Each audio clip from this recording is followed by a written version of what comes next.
Hello, and welcome to another stream of the original Until Dawn.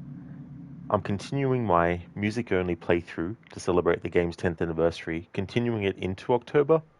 I started the playthrough about a month ago, roughly, and because it's a horror game anyway, it definitely fits into my goal of October to just have horror games on the channel.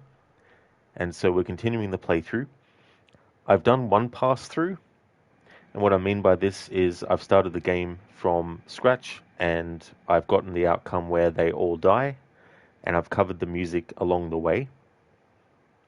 Then, last Friday, I started what I'm calling a second pass through, in which any music that we've already heard, we don't bother to stop and listen to. Any choices that I made in the first pass through, we choose differently this time around to cover any potential changes in the music based on that. And as a result, it means that we can get through the chapters quicker than in the first pass through. We're up to chapter 3.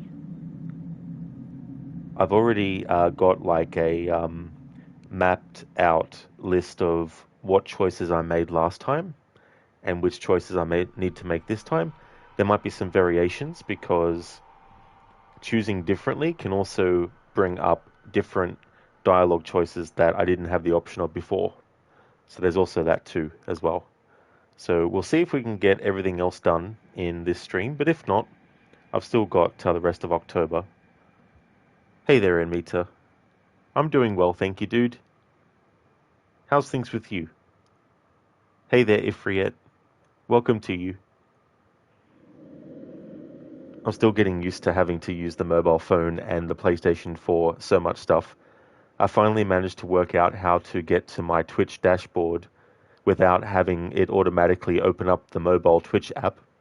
So hopefully I can use that to also do my raids and actually see when the raid is active and when it actually finishes. So yeah, it's still annoying though. Amita, good to hear you're doing well. You're working at the moment. Thank you, dude. Hopefully work goes well for you. How was the rest of Origins as well? Because I went to sleep, and so the last thing I saw that you were doing was the incoming threat quest. You started doing that. And Mita, you know how that is. You've been there. Yeah, you just get so used to being able to do things so quickly that when you're forced to slow down, it just becomes annoying because you're like, I know how to. This is quicker the other way around, but now I've got to take the long way around as well. And the other thing is too, like when you're using like your desktop, whether it's a PC or a laptop, it's not as easy to accidentally click on the wrong letter if you're trying to type something out or click on the wrong part of the screen, you know. I suppose if you're doing a touch screen, if you had that on your laptop or PC, maybe. But when you're just trying to use your fingers on your mobile phone to actually do some things, it can be annoying because you accidentally press the wrong thing and then a pop-up comes up, then you try to close the pop-up and then you try to get back to what you were doing and then it won't let you because you can't see where the cursor is to tell you where you're up to in the thing you were typing, especially if you're using emotes as well. It's like, ugh.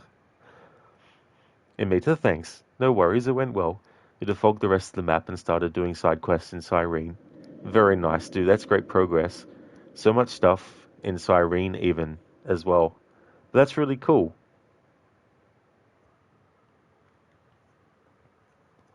So it might take me a little bit longer to respond because I've got to jump between my notepad on my mobile and the Twitch app, go back and forth to double check my choices and make sure I'm choosing the opposite as well.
Alright, so any music that plays here we've heard in the first pass through.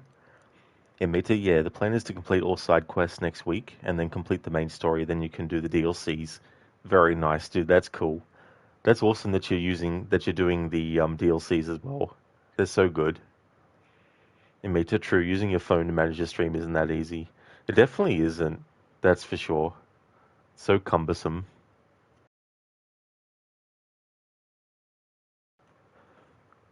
So I'm going to switch now to what I did before. Okay, so I'll do a combination of saying what I did before and then not saying what I did before.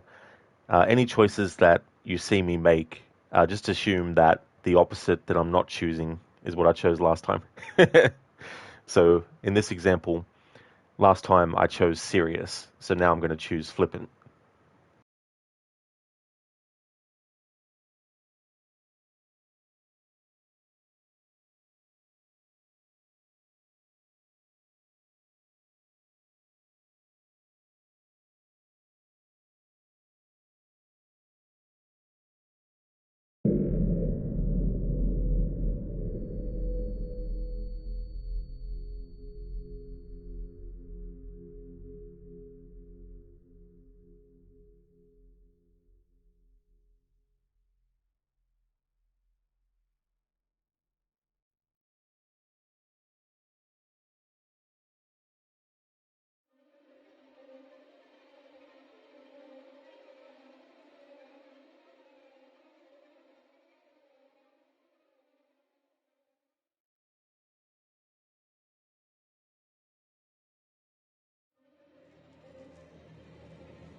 Okay, so I'll catch up on chat for a moment.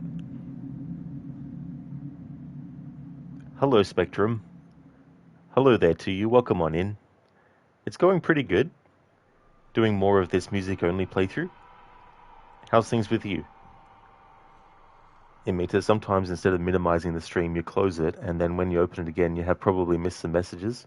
You've recently been using your old laptop to manage the stream, which has helped a lot. Oh, that's the other annoying thing too when that happens as well.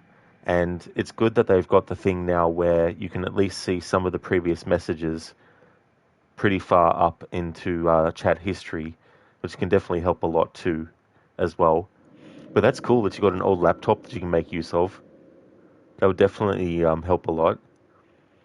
Spectrum, you'll never play the Ouija board game. I do not blame you one bit at all.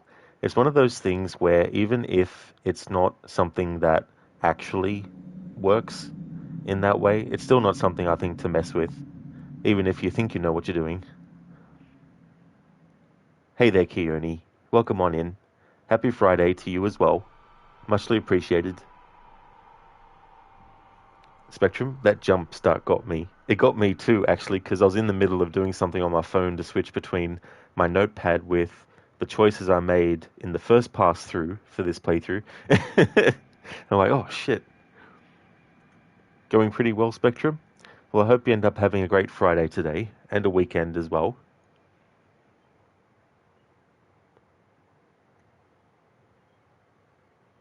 So we're playing as Mike again.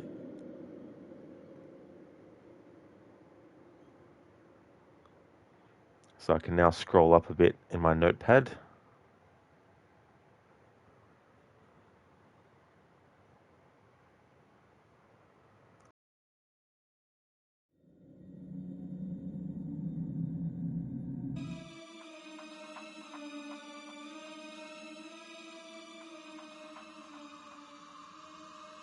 I think the jump scare in here will be different.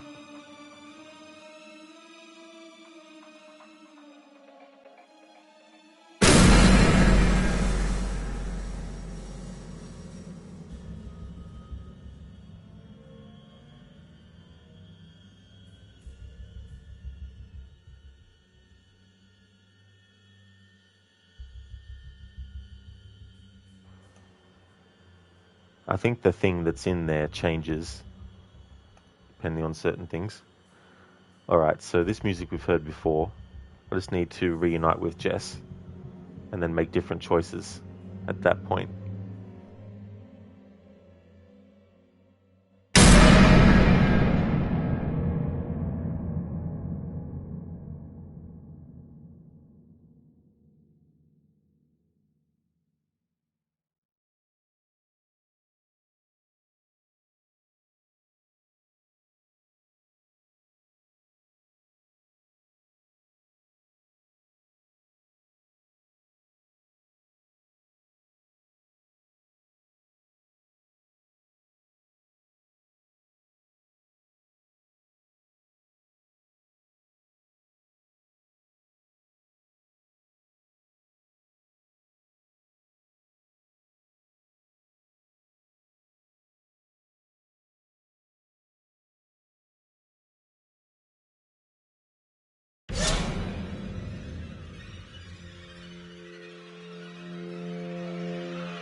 So last time I chose to not do anything when the ability to throw something turned up. I don't know if there is different music there for choosing to actually throw something, but I may as well choose that option just in case anyway. There's also something coming up. Last time I actually found a mask as Mike and then I scared Jess with it. This time around we're not going to actually scare her with it. There will be some choices too where first time around we chose to do nothing. Sometimes choosing to do nothing still does one of the other actions that you could choose.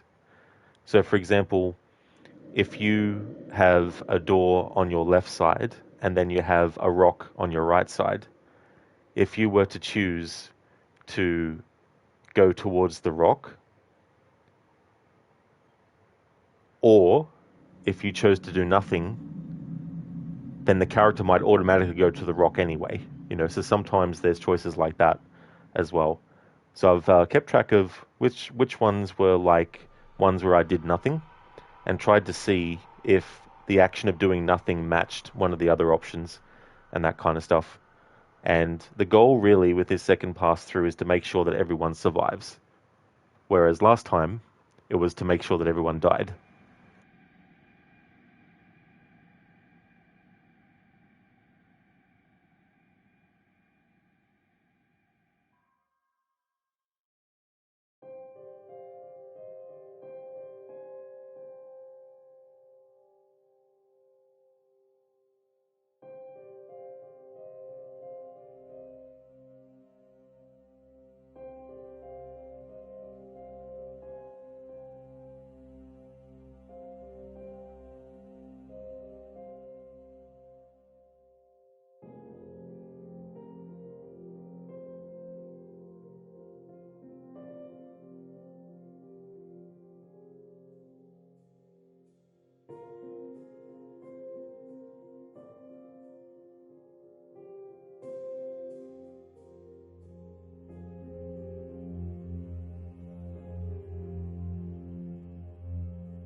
All right, so we made some different choices there this time around. Before with the deer, we just chose do nothing. And if you do that, apparently Mike kicks it, which I didn't actually see, even when I look back on the gameplay of it. But in any case, I chose to kill the deer this time around, and the deer will always get dragged away like it did. The QTEs last time, I actually failed them on purpose. This time I got them. Before, I went the safe way, but this time around I took the shortcut. When Jess fell over, before I did nothing. This time around, I chose to actually grab the key.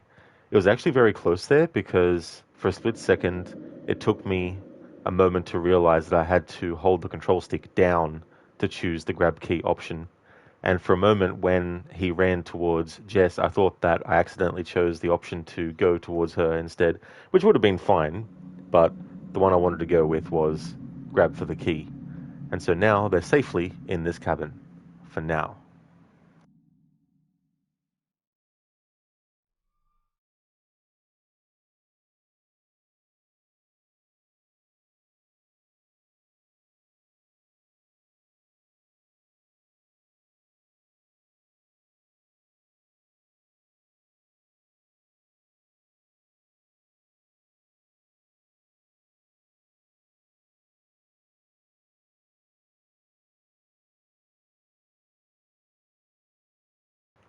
All right, so last time I chose to just show the gun to Jess. Now we're just going to choose the scare option.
All right, so last time we chose the option of reassure.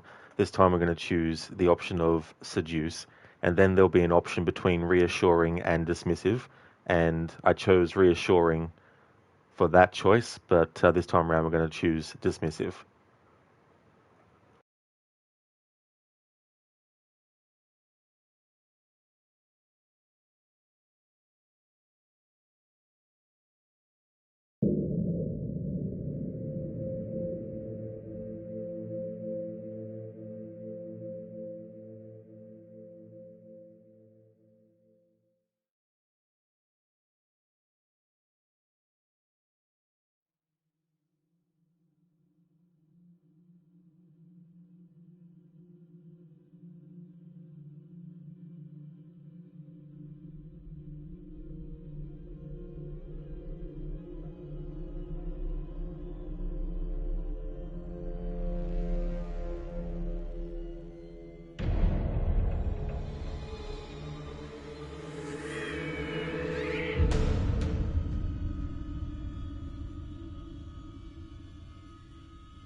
Spectrum, I bet you all can't guess what you're doing right now. Hint, it's game related.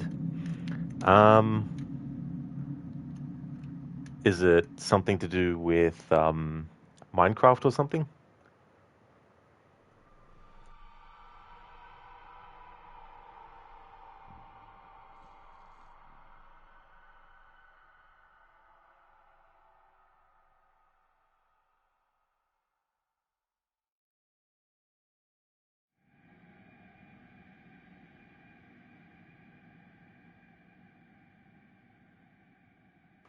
Spectrum, no, and not computer related.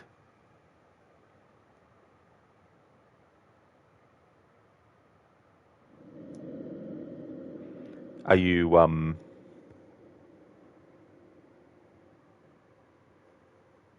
are you watching a video about a video game?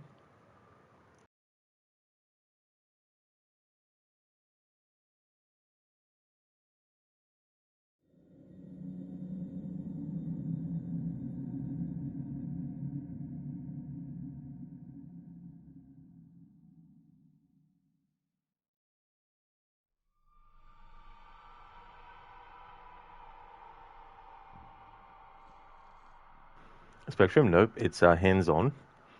Are you repairing something?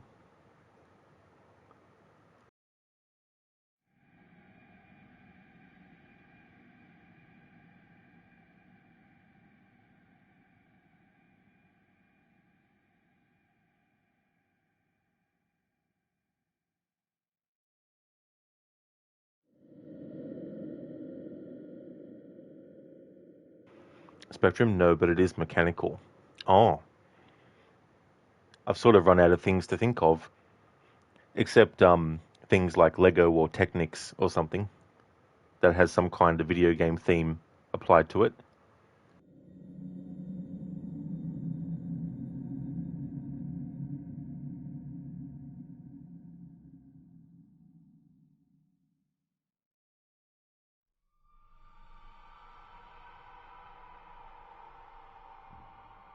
Spectrum, oh no, but it does have many parts to it. Oh, okay.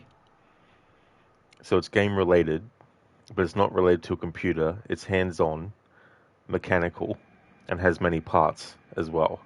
And it's not repairing something related to a video game or creating something like using building blocks and stuff and all that kind of thing. Um, yeah, I don't know any other things that I could think of to guess. Spectrum, what is it?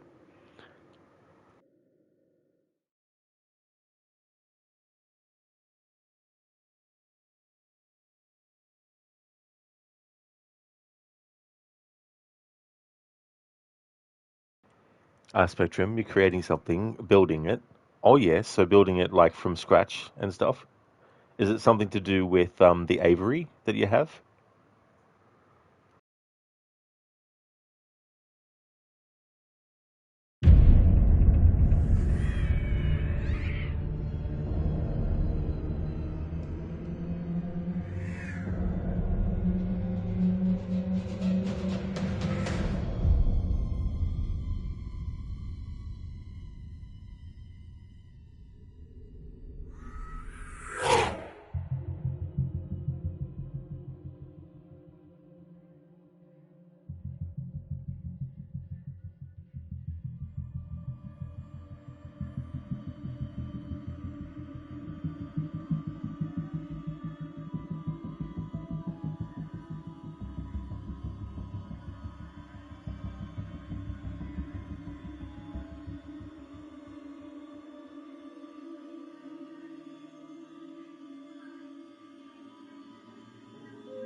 Spectrum, it's a kit and it's a bird shape. It's wood and has 163 parts. It has a wind up part and a swinging part. Damn, that is a lot of parts to have to look at. I imagine two small and big parts as well.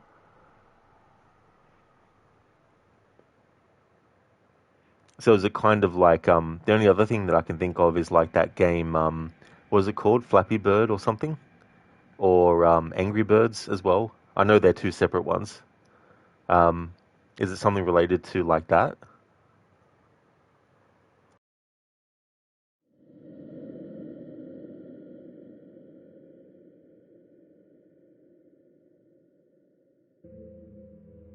Spectrum? No, not a game. Oh, okay, yeah.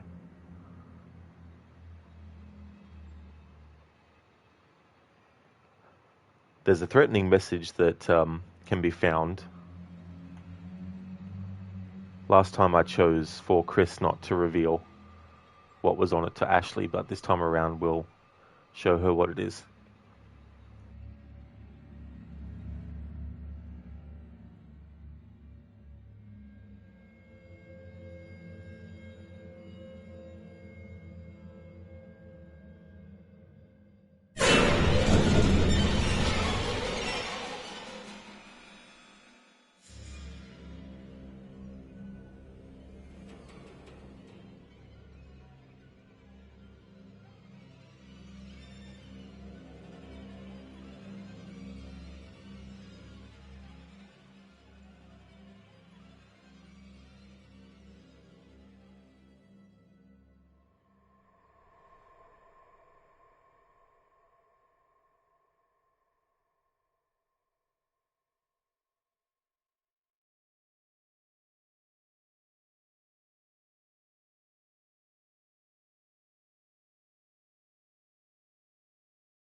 Spectrum is a 3D owl clock puzzle, not a jigsaw puzzle. It makes a real working clock.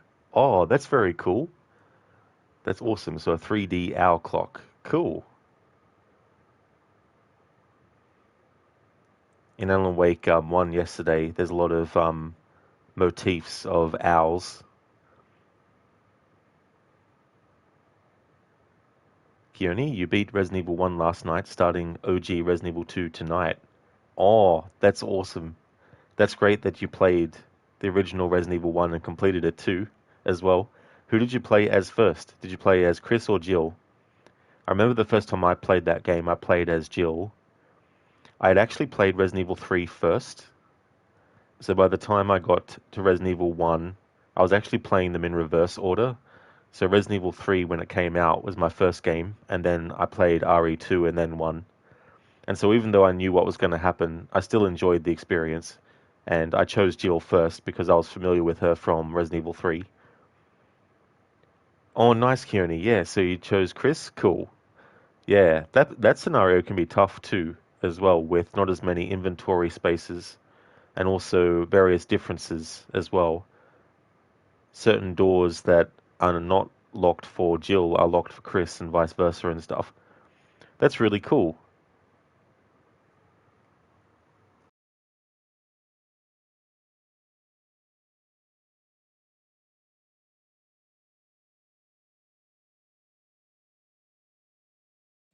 So on the back of this portrait photo, there's a threatening message. Last time I didn't have Chris show it to Ashley, but this time we are.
Okay, so this music is the same.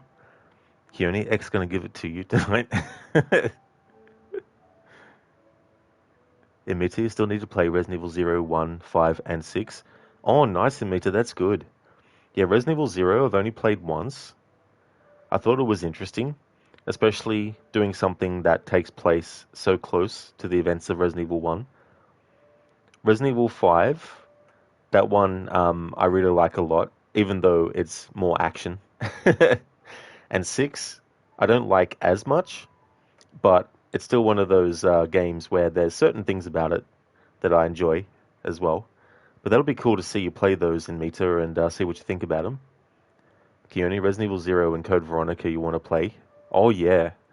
Yeah, I want to actually do a replay of Resident Evil 0 because it's been a few years since I actually played it. And Code Veronica, I'm sort of like hit and miss with that. Sometimes I find it okay, other times I don't. That's always been the case. Like, even when I first played it back in the early 2000s, I was like, this is good, but it's not that great. It couldn't reach what the first three had done. I mean, it's a pretty tall order anyway to beat the originals back then. I mean, it's debatable whether or not the remakes are better, but I enjoy both remakes and the originals.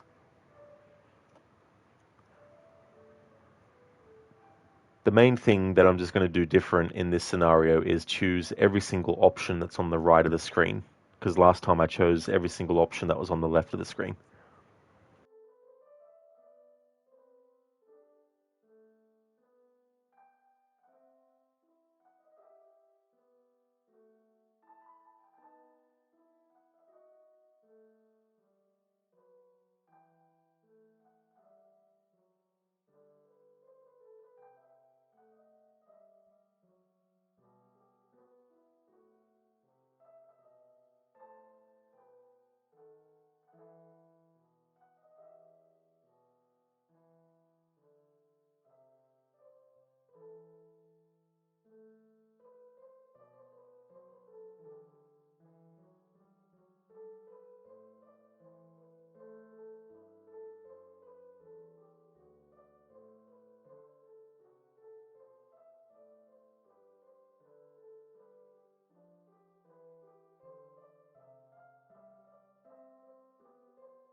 Okay, so this music is the same as it's ever been.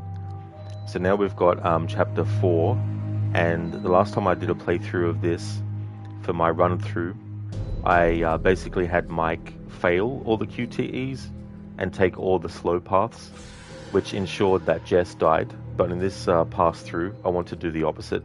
So I need to make sure I take all the quick paths and not fail any of the QTEs.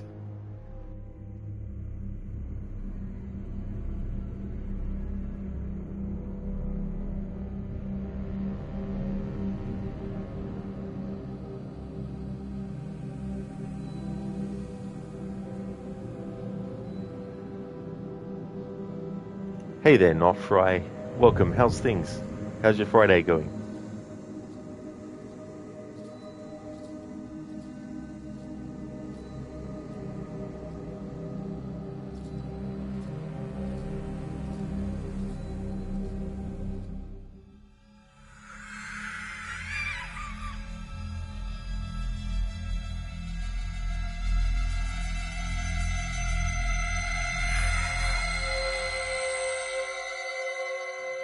Oh, nice, Not Fry. That's good. As for me, it's going well. It's been interesting to make some different choices than what I did the last pass through. For this whole sequence, I need to choose the quick paths and not mess up QTEs.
Alright, so just to go over what happened there.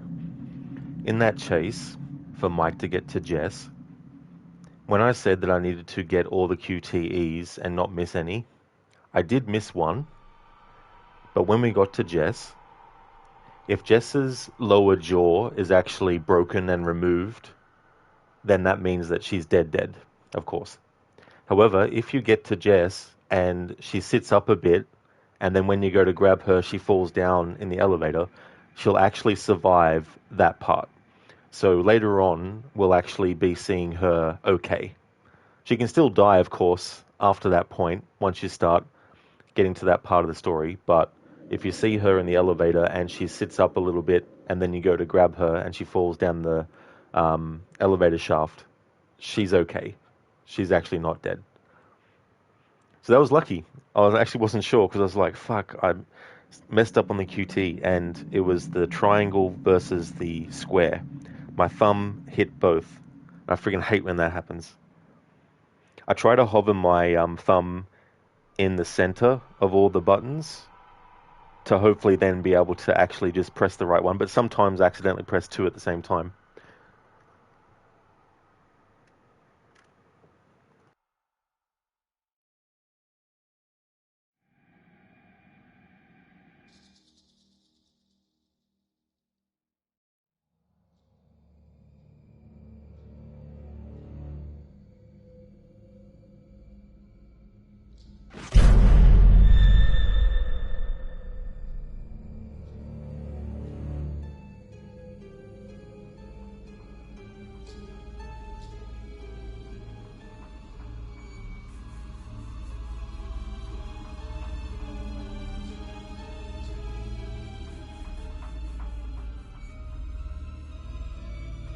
Okay, so we've pretty much covered all this music in the first pass through. We just need to go to where we need to, and then the next situation will be the saw trap, where we have to choose to save Josh or save Ashley. No matter which choice you make, it'll always be Josh that the saw trap goes for.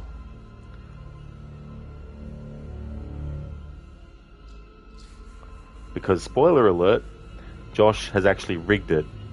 It's all a big prank that he's set up. So even if you choose to not kill Josh, it'll still actually go on his path and cut the fake part of the body off from his real one.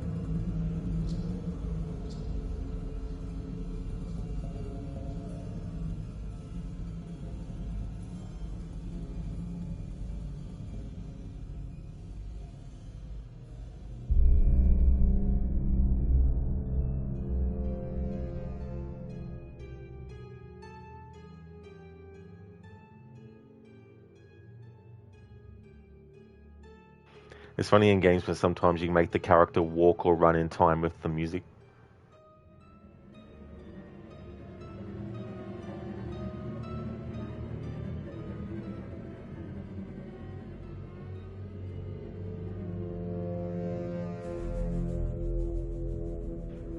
Alright, so last time we chose to save Josh.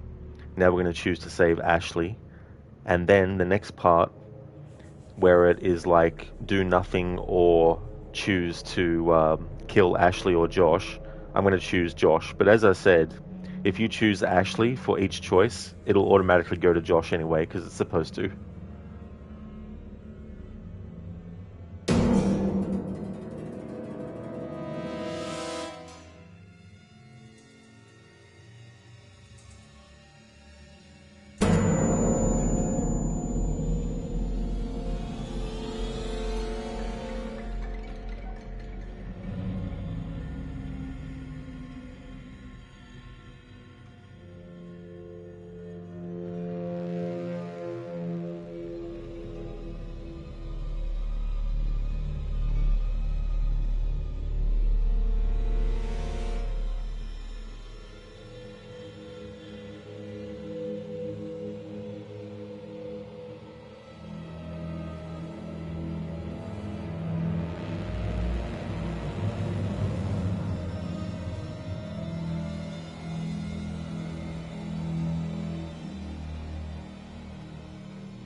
love that bit of humor there. This music is the same as it was the first pass through. Ahoy there, Sheila. Welcome on in, dude. Happy Friday to you. I'm doing well, thank you. Making more progress in this playthrough. Doing different choices and not having to listen to every single piece of music a second time that we've already heard definitely makes the process quicker. So making good progress. I definitely feel like I can finish this pass through in this stream for sure. How's things with you, dude? Zereth? Could have been worse. It could have been. And I guess that Josh, now being half the man he used to be, should be called Joe from now on.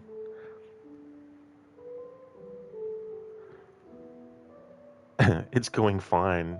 No, it's not. So the last time I did a pass through, I chose all the options that were on the left of the screen. We're going to choose all the ones that are on the right of the screen now.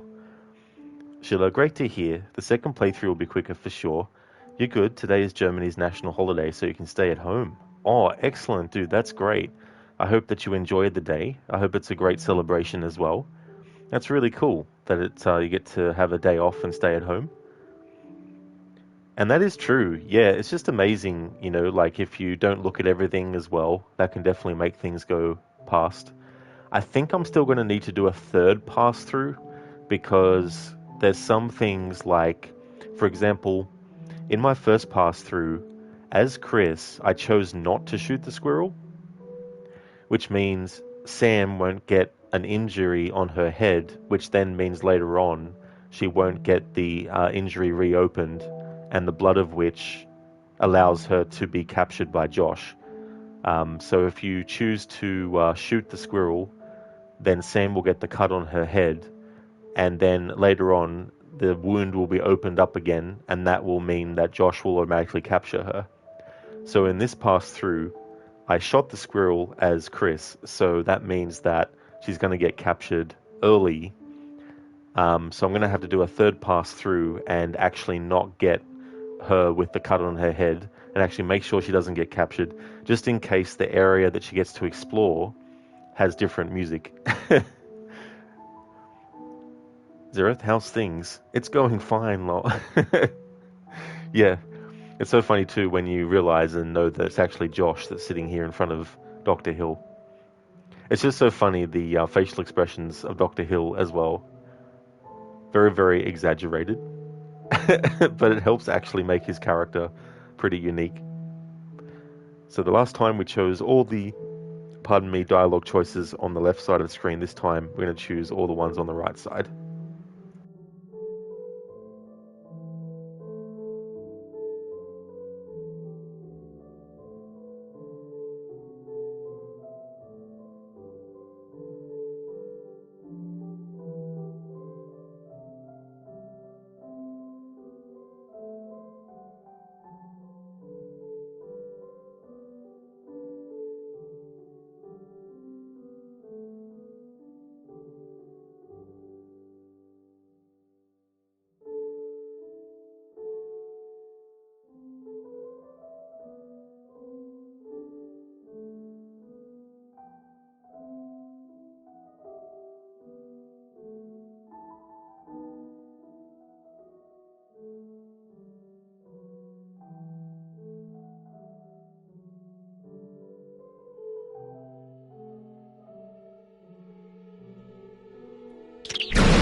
Okay, so this music is the same. So now we're in chapter 5.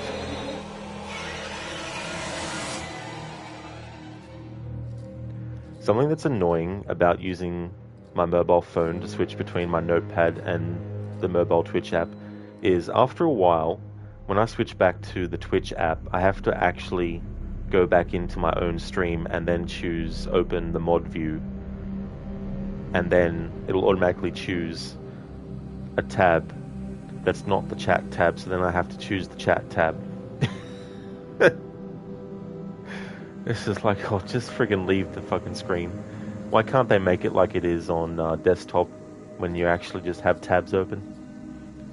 Just leave the thing the way it is, so that when I switch from one thing to the next, I don't have to keep on redoing shit over and over again.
Alright, so this music is the same as what we've already heard in the first pass through.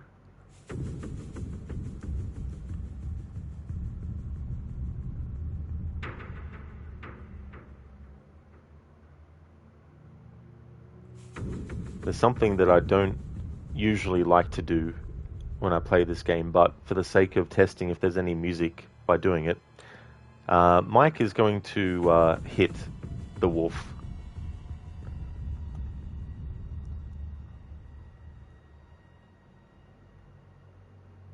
Last time I chose do nothing.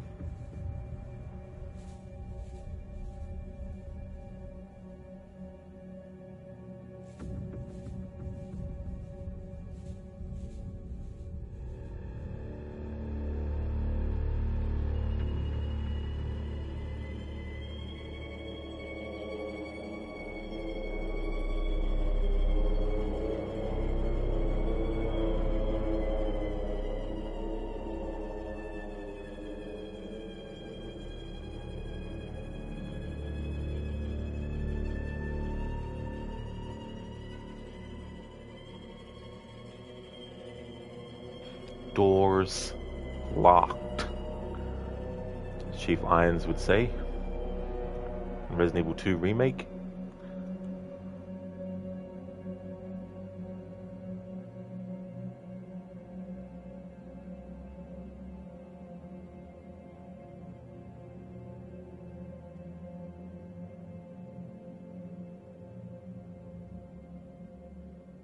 Oh yeah, that just leads outside.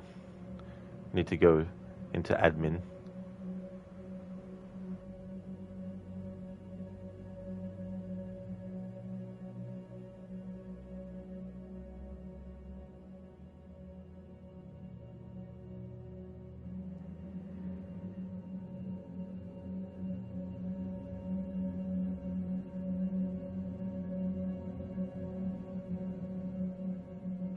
So this bear trap, in the first pass through, I had Mike amputate his fingers.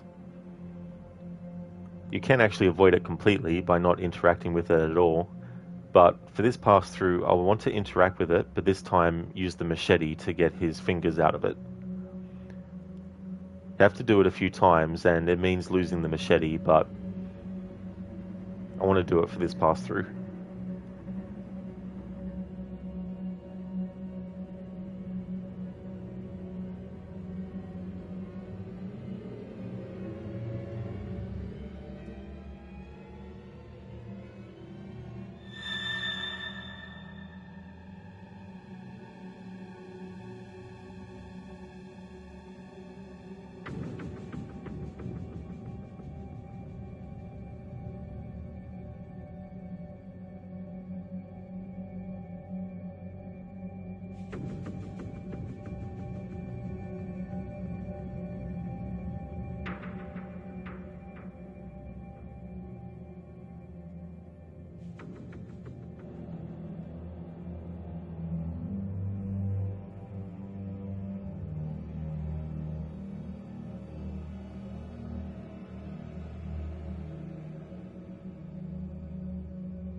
Here we go. So here's the hand trap. We're going to interact with it like we did last pass through, but this time we're actually going to break Mike's fingers out of it.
So there we go. If you keep choosing to open the trap, he will eventually get it, but you sacrifice the machete.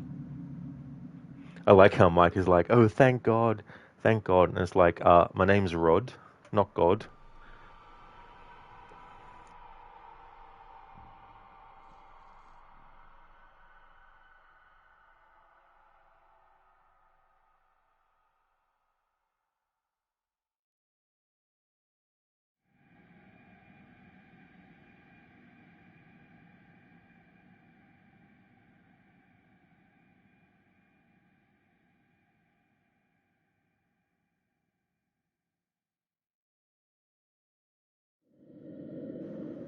Alright, so when we get to the wolf, I don't normally like to do the choice of hitting the wolf, but we didn't do it in the first pass through, so I'm going to do it in the second pass through.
Give the wolf a peace offering.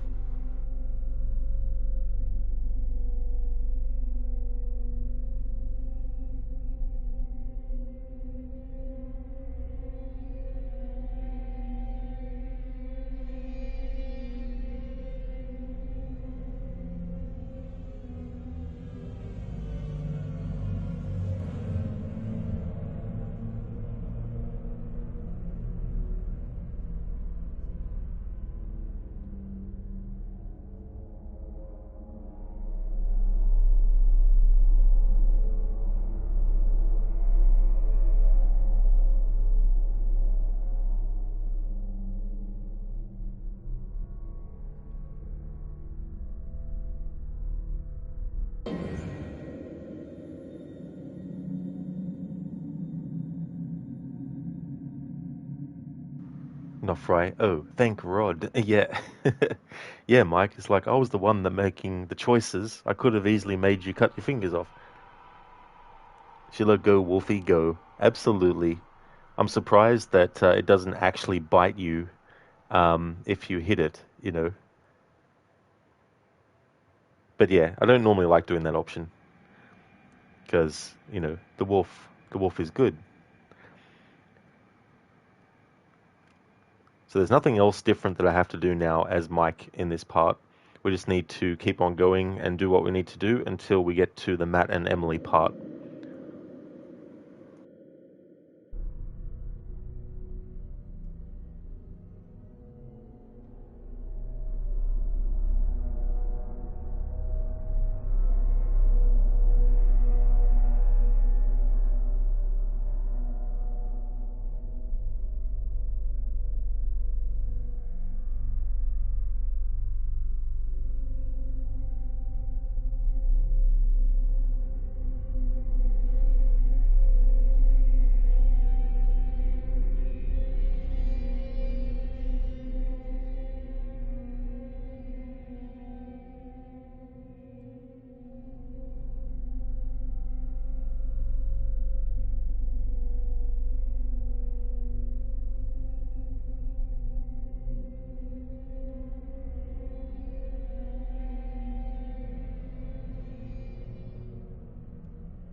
Alright, so last time in the first pass through, when it came to using the axe against the door or helping Emily, we're going to do helping Emily this time. And previously we chose agree to, I think it's when Emily says to Matt that they should go to the tower, but this time around we're going to choose disagree.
The other thing I did last time was failed the QTEs that are coming up. This time we're going to succeed at them. Well, hopefully.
Thank you, Ernie. I'll not rest till I have me gold, and it tastes like me gold.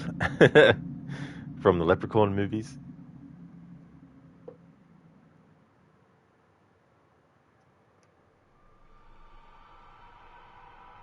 So as you saw, whether as Matt you choose to go against Emily's choice, you'll still go there. Um, but it does have a bit of an effect as well. But still, I wanted to choose it for this pass through. And this part, I've already guaranteed that no matter what, Sam will actually get captured by Josh early. And if that happens, then there's a whole area you don't get to explore which has some collectibles. Um, because I chose to shoot the squirrel as Chris this pass through, whereas last time I didn't, it means that Sam gets an injury on her forehead that then later gets reopened, and that guarantees that even if you do the right things in the chase sequence, you'll still get captured by Josh because of the blood injury. But if you don't shoot the squirrel, then Sam doesn't get that scratch at all, and then it doesn't reopen later, and then if you get all the things right, you can actually escape and then access the area that gets closed off if you get captured otherwise.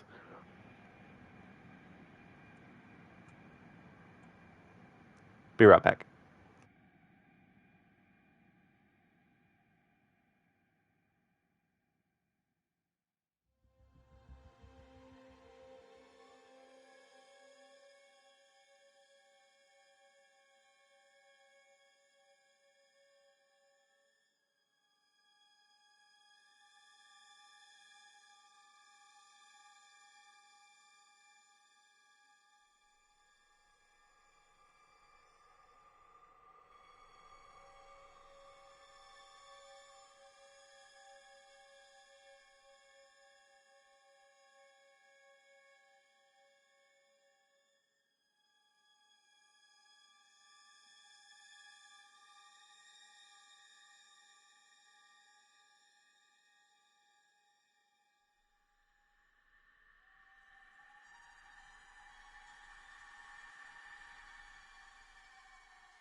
All right, I'm back.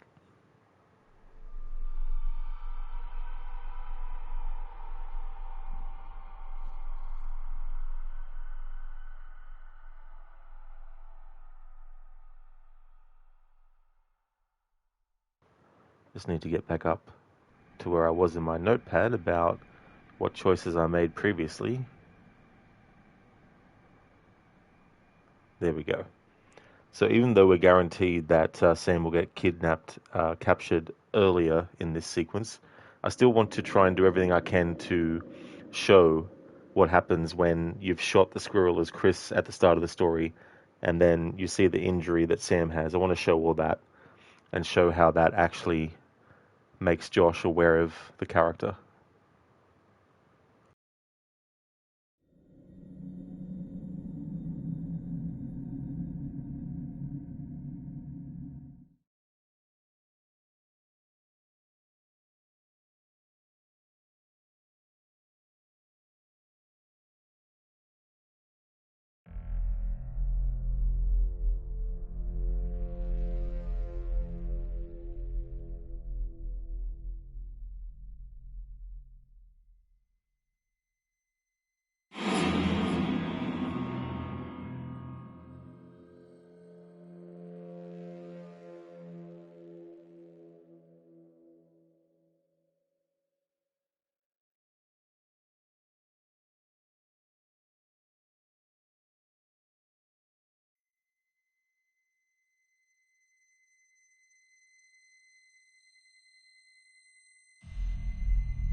Alright, I'm going to have to replay chapter 5 once we finish this pass through, because that last part where you choose to run or hide, even though we saw that as a result of Chris shooting the squirrel and seeing the bird that hit Sam in the forehead earlier, and then as a result of that, she falls and hits her head on the same spot and the injury opens up again.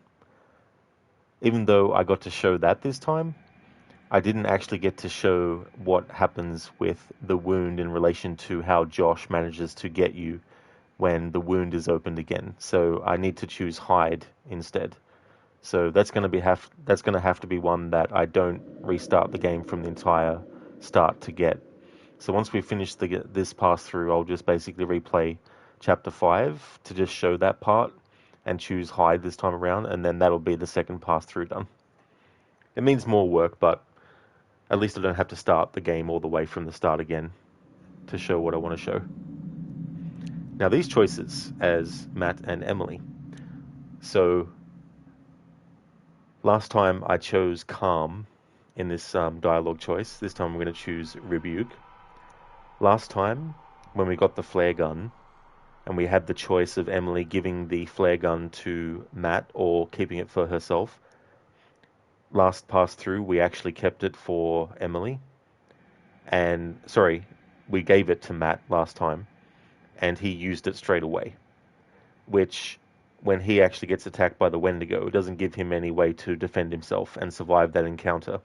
So for this pass through, we're actually going to have Emily keep it for herself.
If you choose to hit the deer, then basically both Emily and Matt will die. But I'm going to cover that in a third pass through.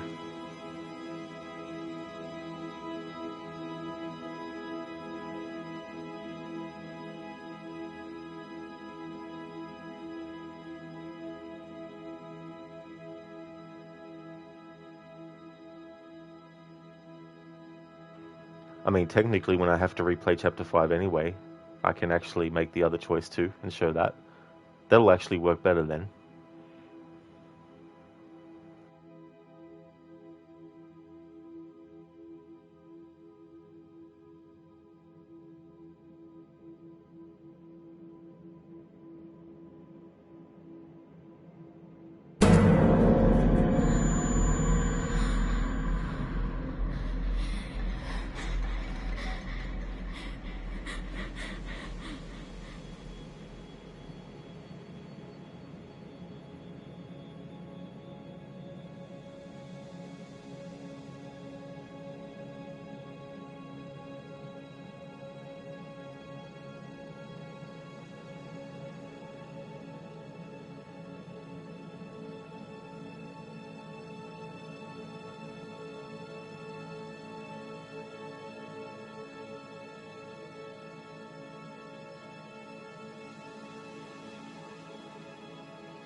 Alright, so last time we gave the flare gun to Matt.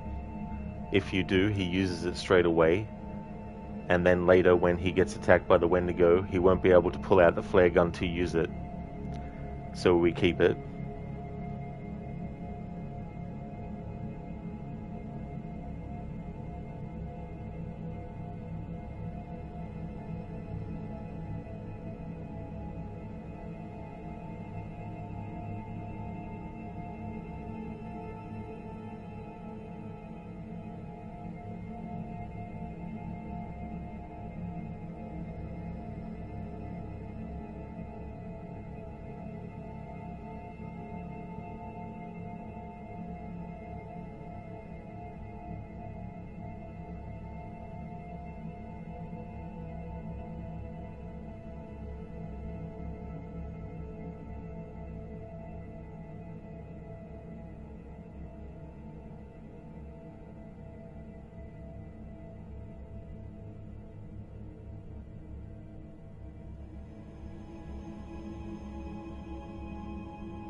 Just thought I'd not talk over that music just in case it wasn't heard before in the first pass through.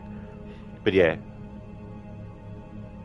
if you shoot the flare, you'll waste it, and then Matt won't have potentially the ability to save himself from the Wendigo. So we still have Emily keep it.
Alright, I forgot a step. Have to look that up. When I redo the chapter 5 and then get to this again, I'll have to look up how to make sure he has the flare gun. Because if you give him the flare gun straight away when Emily actually gets it, he'll shoot it straight away. So I need to get an outcome where he gets the flare gun but doesn't actually shoot it. And I think I know what it is now. I think it's related to whether you agree or disagree to go to the tower or not. I think if you agree to go to the tower, and then when Emily gets the flare gun, you choose to keep it and then not shoot it, then I think that's how Matt ends up getting it. Or it could also be related to whether you choose to save Emily or not, and whether you choose to jump off and things like that as well.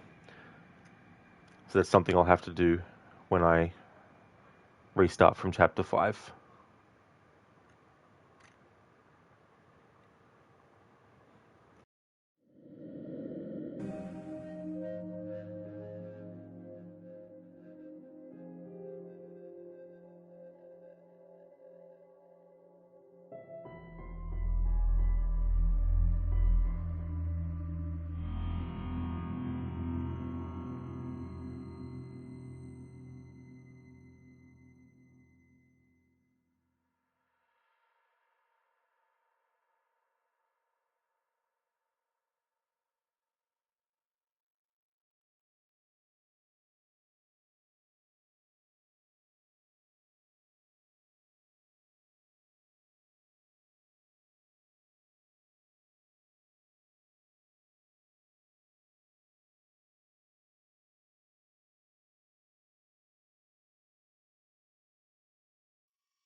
Hey, Percenter.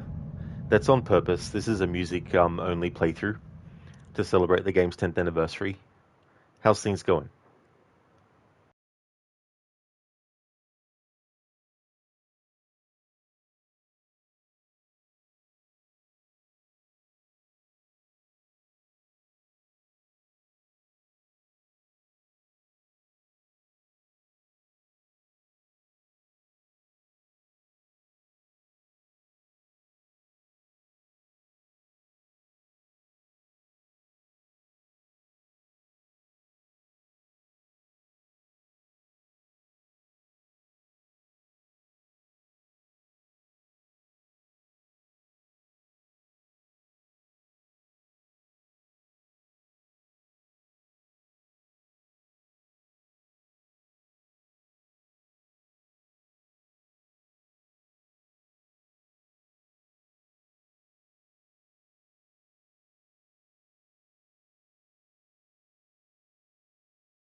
In the first pass through of music only, we chose the dismissive option.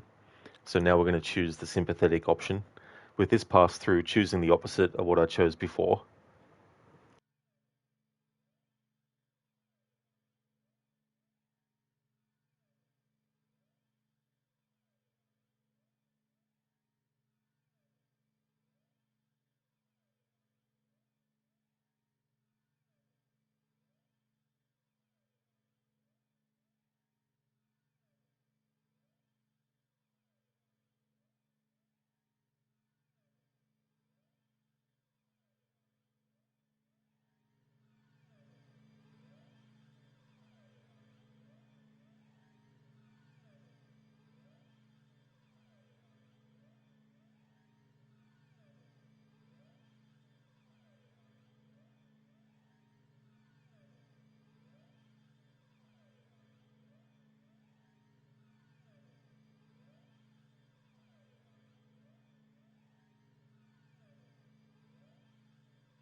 Hey there, Noble. Sorry about auto mod flagging that.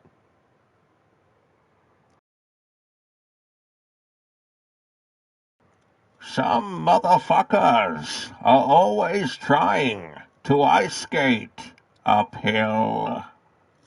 Thanks for redeeming that from the first Blade movie. It's one of my favorite quotes from that movie. How's things going, Noble?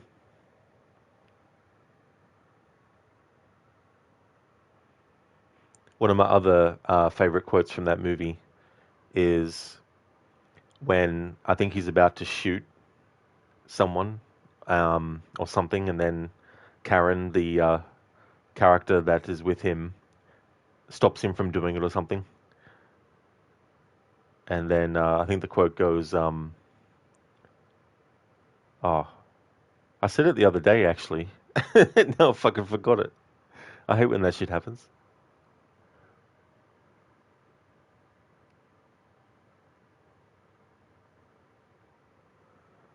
It's going okay, Noble? Oh, that's good. I hope you end up having like a great weekend as well. Yeah, Placenta, that's a great one too from Blade. There are worse things out than vampires tonight. And then she's like what? And then he's like me. I do feel like the second movie was better in some ways, but the first movie is better in other ways, I think.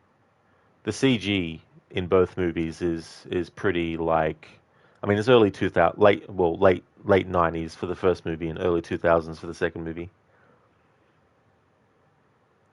But still, I think they're both way better than the third movie was. Oh, that's right. The quote was, "The world you live in is just a sugar-coated topping. There's another world beneath it, the real world.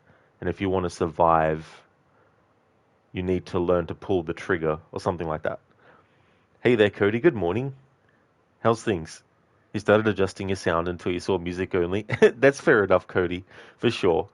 Yeah, it's a very niche kind of way to play through a game. And it's not really like, I guess, not popular, but I guess it's sort of like a bit of a niche and a bit of eccentric kind of way to play through a game. But it's my way of paying tribute to the composers of games who can do some really great music. I find that the sound effects and dialogue can cover over some small instrumentation that if you have the sound effects off and dialogue off, you can hear the full extent. And The other thing that I like too is there's a difference between hearing music in a game with all the other sounds happening versus hearing the music on its own on YouTube versus playing in the game and hearing the music on its own, especially in sequences where there's a lot of like excitement and action and the music is like that. It really feels cool to play through those scenarios with the music being so good and stuff like that too. But since you honestly like all three, Trinity is still worth a watch and has some good action and fight scenes. The first is still by far the best, though. Oh, yeah. Yeah, I feel like they could have actually done a Blade 3. Call it Blade 3, since Trinity isn't 3, even though Trinity means 3, but... Oh, nice, Cody, that's good. I'm glad to hear that you're going well, dude. That's really good. I'm doing well. I actually had two things in this pass through not go my way. So, thankfully, though, I don't have to start the game all the way from the start later on to actually cover them. I can replay chapter 5. There was a death that I didn't want to have happen that happened. So, I need to make sure that when I restart from chapter 5, after I've gone through the game again, to actually go back and get done. And then there's a part where Sam gets captured early in the chase, or if you actually manage to get through the QTEs and make the right decisions, if Chris earlier in the game shot the squirrel, which then meant Sam gets an injury on her forehead by a bird, if all that happens, and then later in chapter 5, you manage to get Sam through all the obstacles and choose the right choices and get the QTEs done, she'll still actually get captured because the blood will reopen because she'll fall over during the chase when Josh is chasing after her, and the wound will open back up again. And my mistake was, instead of hiding, I chose to run. And so running just runs into where he is and then he gasses you and knocks you out. But if I chose hide, even if you don't mess up the don't move, I think there's a don't move there, Josh will still grab you because of the injury on your forehead. So I need to go back to chapter 5 after I've finished the game because it doesn't let you go to chapter select until you finish the game. I'll have to go back to chapter 5 and make sure that I hide instead of run at that point. And as for Matt, I think I know how to stop him from dying the way that he did. I need to get him the flare gun. If you give him the flare gun as Emily straight away when she finds it, he'll just shoot it straight away, which then wastes it, and then he doesn't have it later when the Wendigo attacks him. If you keep it as Emily, it gives you the option to shoot it yourself then and there, or to stow it. And if you choose to shoot it, then Matt will still be without the flare gun. So I had Emily keep it. But my mistake was earlier than that. Emily says to Matt that they should go to the radio tower, and you can choose to agree or disagree.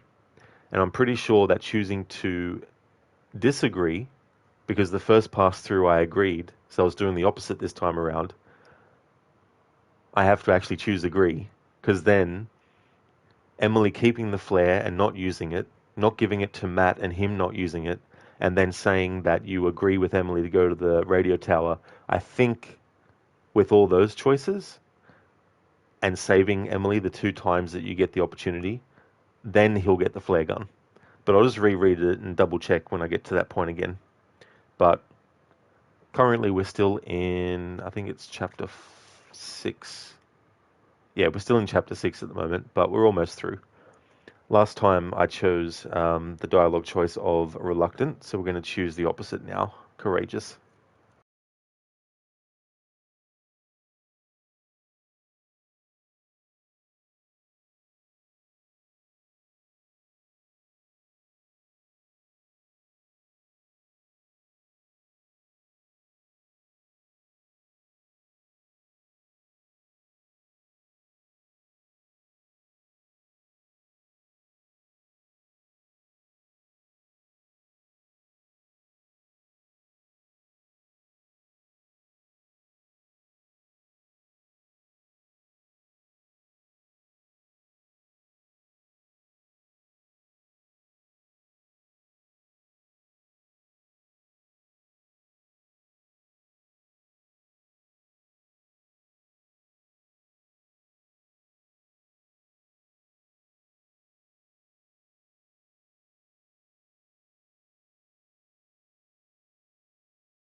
Just catch up on chat for a moment. Noble, you give Frost a message from me. You tell him it's open season on all suckheads. Another great quote from Blade. Hey there, Shaky. Welcome. How's things? Alright, so we're almost through chapter 6.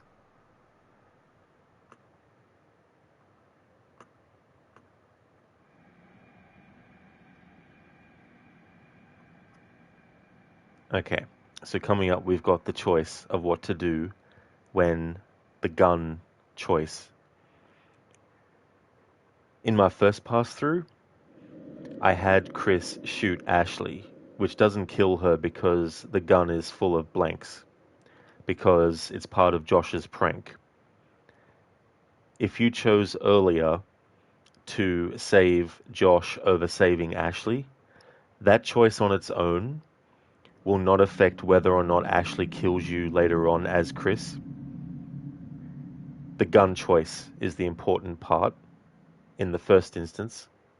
So if you want to make sure that Chris doesn't get killed by the Wendigo because Ashley refuses to let him inside on purpose, you need to make sure that when it comes to the gun choice, you have Chris either do nothing or you have him shoot himself. When Chris is following the flamethrower guy and the Wendigo attacks, even if you manage to survive the chase by doing all the QTEs, if you chose to shoot Ashley earlier, then Ashley will just stand there and then lock you out and watch as you get your head cut off. So if you want to avoid that, don't shoot Ashley with the gun. Either do nothing or just shoot Chris. So last time I had him shoot Ashley. Now we're going to have him just shoot himself.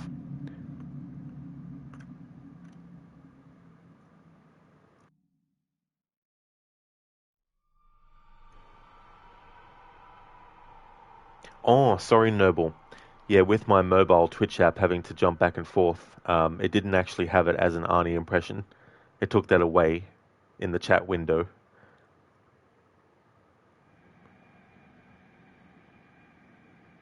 But I can definitely do that as an Arnie impression.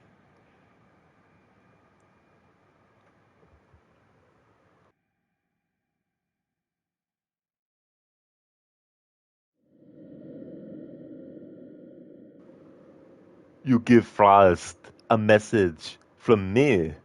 You tell him it's open season on all Starkheads. Thank you, Noble, for redeeming that as an Arnie impression. Thank you. That's what it was in Meter. It was the wind the whole time. It wasn't the Wendigo, it was the wind.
Okay, so this music is the same regardless of what you do in the previously on messages. Cody makes it sound like an Alfred Hitchcock movie. Yeah. Yeah, I wouldn't mind actually one time playing this game in black and white. But there's no way internally in the game to make that happen though. With the quarry there is, which is what I'm going to be doing when I get to that game. I'll be doing a 1950s horror style playthrough where I'm going to have the black and white filter and I'm going to have them wearing the 1950s outfits. Plus a twist that I'm not even going to reveal when the playthrough is going. It's going to be one of those things that at the end of the playthrough, the plan will be revealed.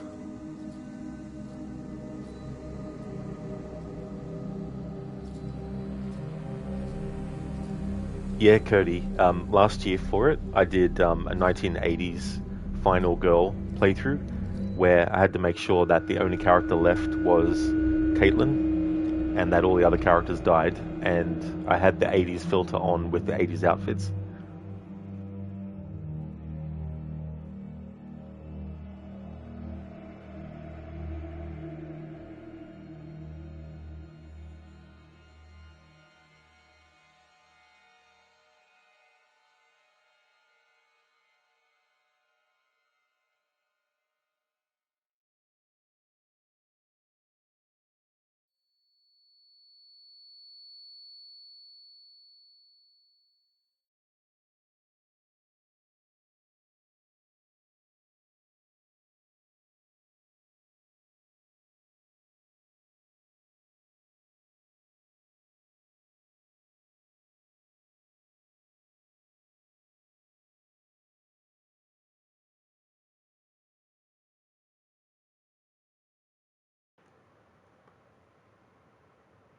Cody, yeah, cool. She's your fave. You love her sassiness. Not spell it right. Oh, that's all good, Cody.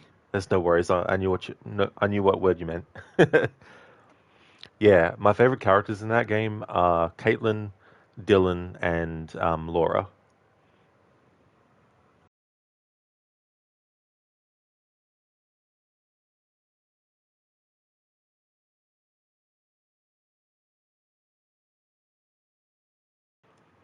Okay, just checking my notes for what I chose on the previous pass through with music only.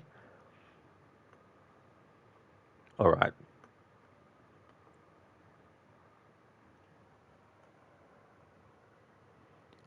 This is something I didn't actually look at to know what I chose the other time. I think I might have chosen the left side option on the screen, but I'm not 100% sure. So what I'll do is pause it here and check my VOD on YouTube. Be right back.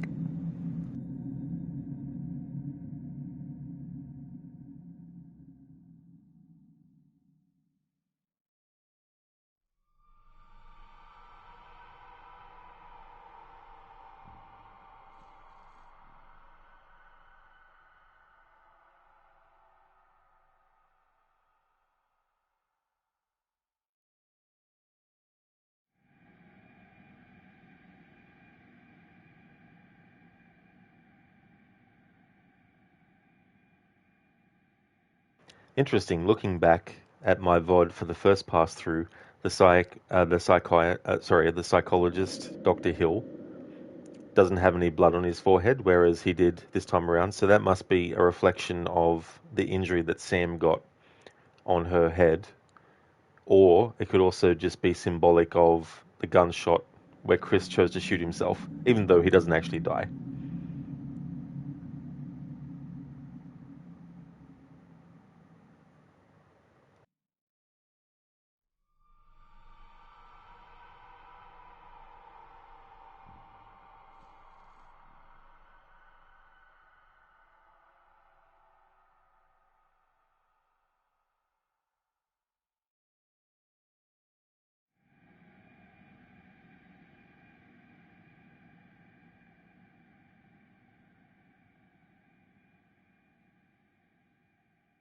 Alright, so looking at what I did previously, just wait till it catches up because I'm not going to play the game of trying to move the marker on the video on the YouTube app on my phone and moving it too far back or too far forward. I hate that finicky kind of shit.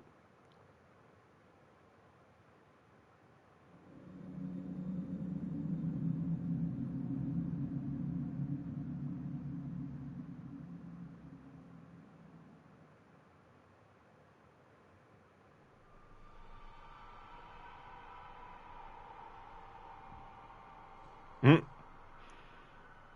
Scan too far forward. Just wanted to go slightly forward. The game, but it's like, oh, you want to go fully forward? Okay, that's too far forward. Fucking hell. Can't wait till I get a new laptop.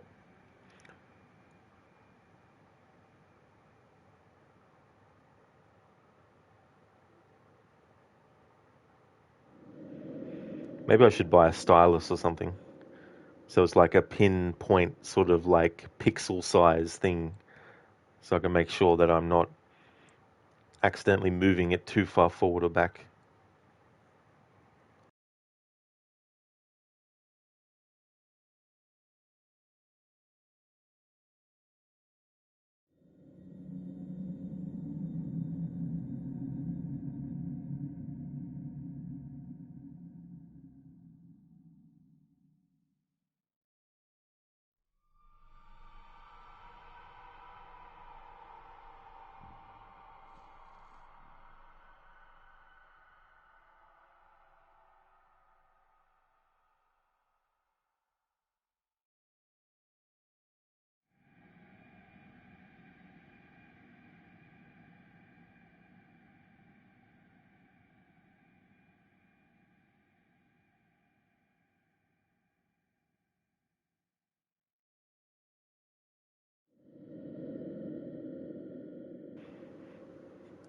Alright, so almost up to the part that I'm actually up to now in the VOD I'm watching back. Oh no, I paused it to say some other stuff.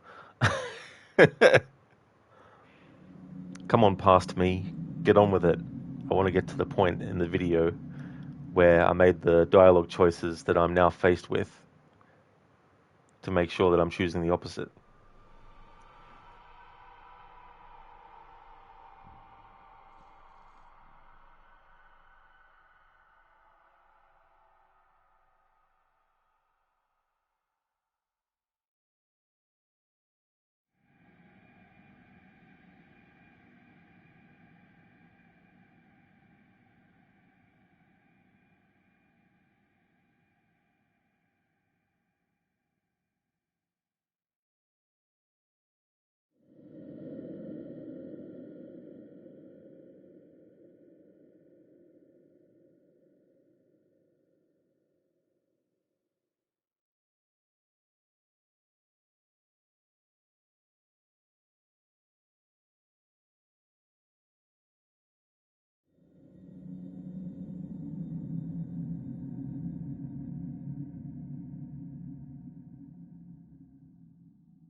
All right, finally, jeez.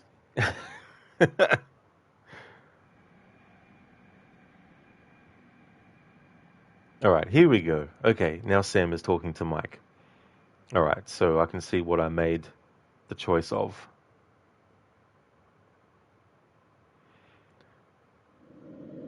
Oh, okay, so last time I had Mike cut his fingers off when it got in the trap. This time I haven't, so the dialogue choices aren't exactly the same. So concerned and curious. So before it was curious on the left and shocked on the right.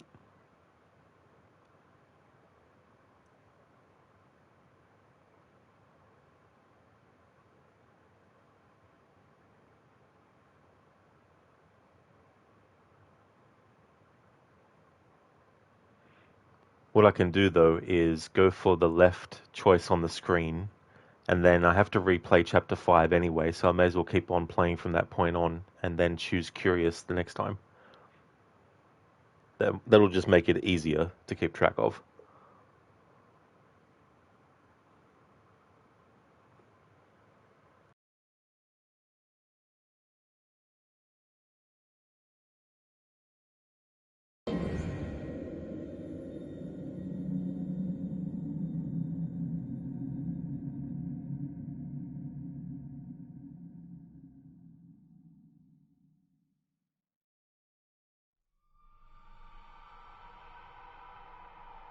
What I should do is I should have my Xbox set up so that I can just switch the source on my TV to the Xbox HDMI and have like the YouTube app open on that so I can then use that with my mobile phone and the PlayStation 5 so I can switch back and forth. I'll catch up on chat in a moment.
I just had another thought though.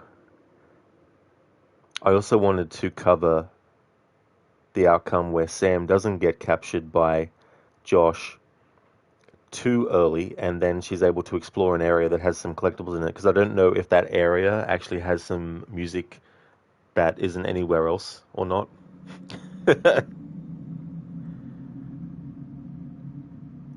So maybe I won't worry too much about this particular dialogue choice.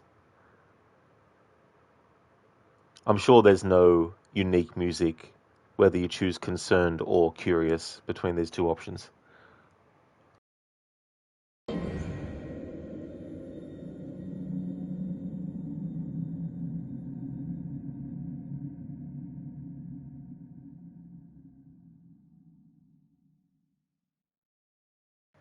And now, because I was too long in the YouTube app, now that I'm coming back to the Twitch app, I have to click on my own stream, and then when it loads up, the message pops up that says access more tools in mod view. So now I have to go open, and then I have to wait till it loads, and it doesn't load the chat window straight away. It loads the auto mod queue window. Then I've got to click on the chat icon. There we go. All right. Now I can see Twitch chat. Keone, did you hear about Xbox Game Pass? Uh, yeah, I heard something about it. Wasn't it like a price increase or something? Not for a Game Pass Ultimate is now $30, is it? Oh, that'd be right. Yeah. It was around that for us here, I think, already. So it's probably gone up even further then. Yeah, $30, Kearney. Oh, right. Yeah, of course they'd increase the price. Yeah, just like what Netflix and them are doing too. I don't have Netflix, but I know they also up the price every so often.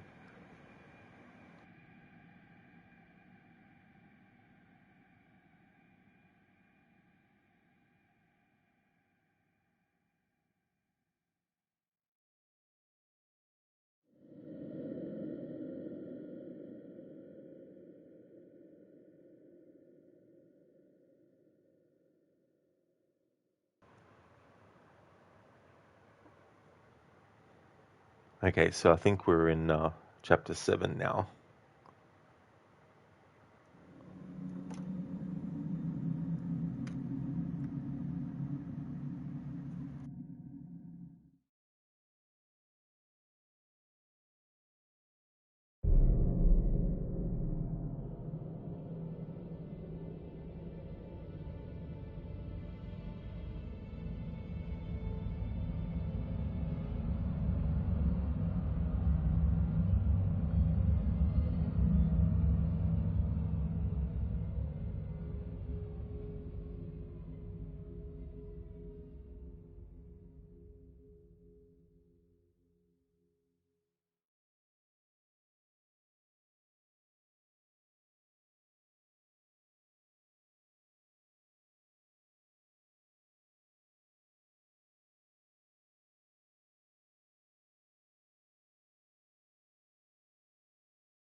Alright, so the music here is the same as it was the first time I passed through in this playthrough. Cody, thousands are cancelling their Game Pass. You can see Microsoft backtracking on this if peeps that keep cancelling. You just have the PC side, so not so bad. Oh yeah, and that's fair enough too, as well. You know, like especially too if there's not that many games on the service that people actually want. There's no point in paying that monthly fee if you're not actually going to really have anything of value there to actually take advantage of it. Hey there, Dorbin. Welcome on in. Yeah, I've got the music track as the only volume on. I turned off the sound effects and dialogue. I'm doing a tribute to the original game soundtrack. Jason Graves did the music for this original version. The remake has all new music, not just the songs, but also the actual instrumental stuff and all that kind of thing. I've already gone through the story once, making certain choices with the music only, but now I'm going through again, making different ones just to see if there's any bits of music that don't trigger if you choose other choices and stuff. But yeah, there's no glitch with the game or problem with the audio, that's for sure. Welcome on in, Dorbin. I hope things are going well. There's a lot of music that we've already heard in this playthrough, so I'll talk over that kind of music and all that kind of stuff.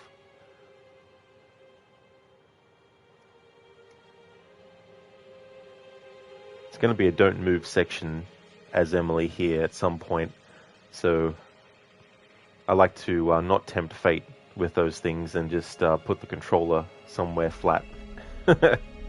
Or those go on.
Jason Graves, who also did the music for the Tomb Raider 2013 game.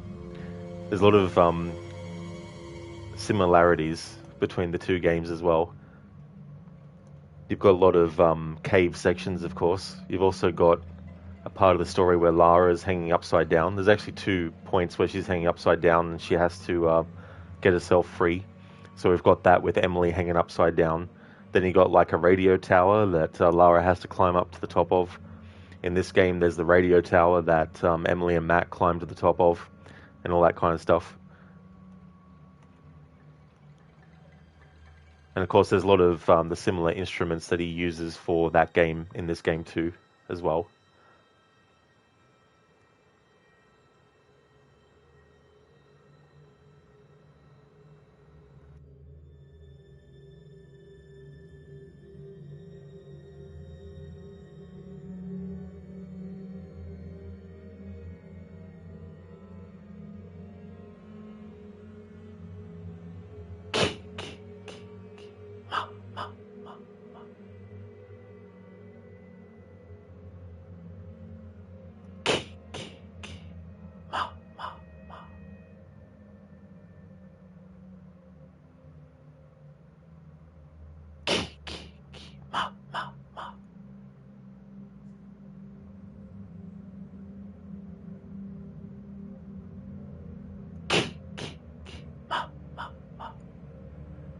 Thank you, Keone, for redeeming that.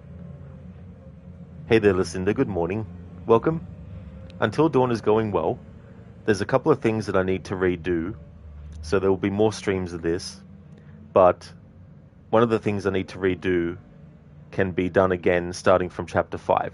So when I finish this pass-through, I won't have to actually start all the way from the start of the game again, thankfully. We're in Chapter 7 now at the moment too, so I'll definitely be getting through this second pass-through in this stream. How's things going with you? Hey there, I'm in a bear suit. How's things going, dude? Welcome on in.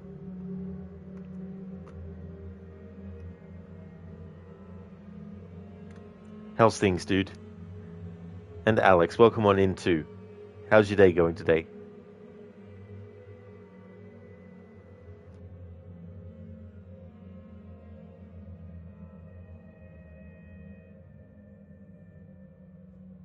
Lucinda, you're doing well. It's Friday. Ready for the weekend? Hell yeah. That's awesome, Lucinda. That's great. Glad to hear that you're doing well.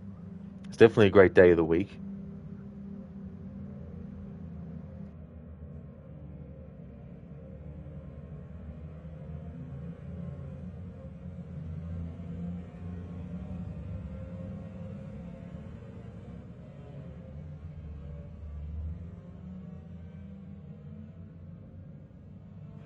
Cody, your last night shift tonight, then 4 days off. Oh, very nice, Cody. That's great.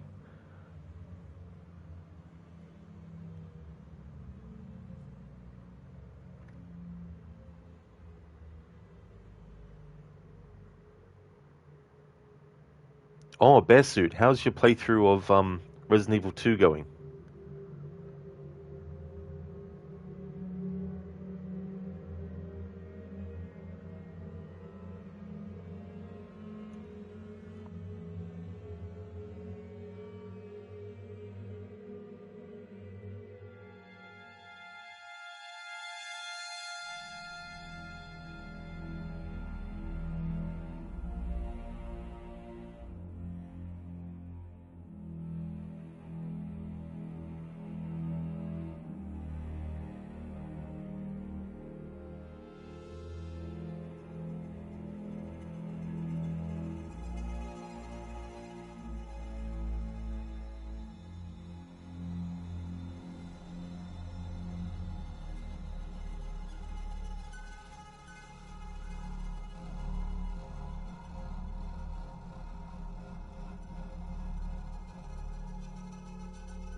I'm doing well, thank you, Alex. Things are going good.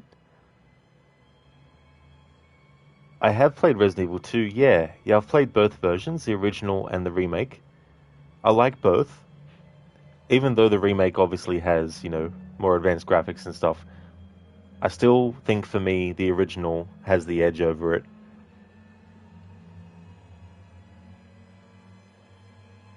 Their suit all good here, thanks, Rod. Fridays always make you happy. Oh, very nice, dude. That's great. That's awesome to hear. Definitely is a great day, for sure. Listen, also, that's good that you'll only have to replay after chapter 5. The playthroughs will just get faster in that case, but you'll be able to say you got all the music. That is true as well, and you've also got choices that the first time around, I chose one, and this time around, I chose the opposite. However, choosing the opposite can also bring up dialogue choices that you didn't get at all the previous time. So there's that too as well. I still might have to actually start the game again from the start. I'll just have to wait and see. But there's plenty of time to do it though. If it takes another couple of streams, then that's fine. Bearsuit haven't got to Resident Evil 2 this week, unfortunately. Was away for a few days and then was sick for a few days, so hoping to get back at it today. We'll finish it this weekend unless you get stuck somewhere again. Sorry to hear that you've been sick. That's really, really rough and annoying too as well when that happens. So I'm hopefully you're feeling a lot better.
Hey there, Crooked. Welcome on in, Senny. Senna. How's it going, dude? Hope things are going well.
Hey there, Max.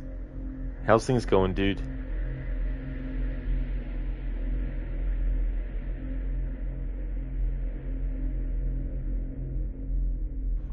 That's a cool animated emote with the pumpkin head.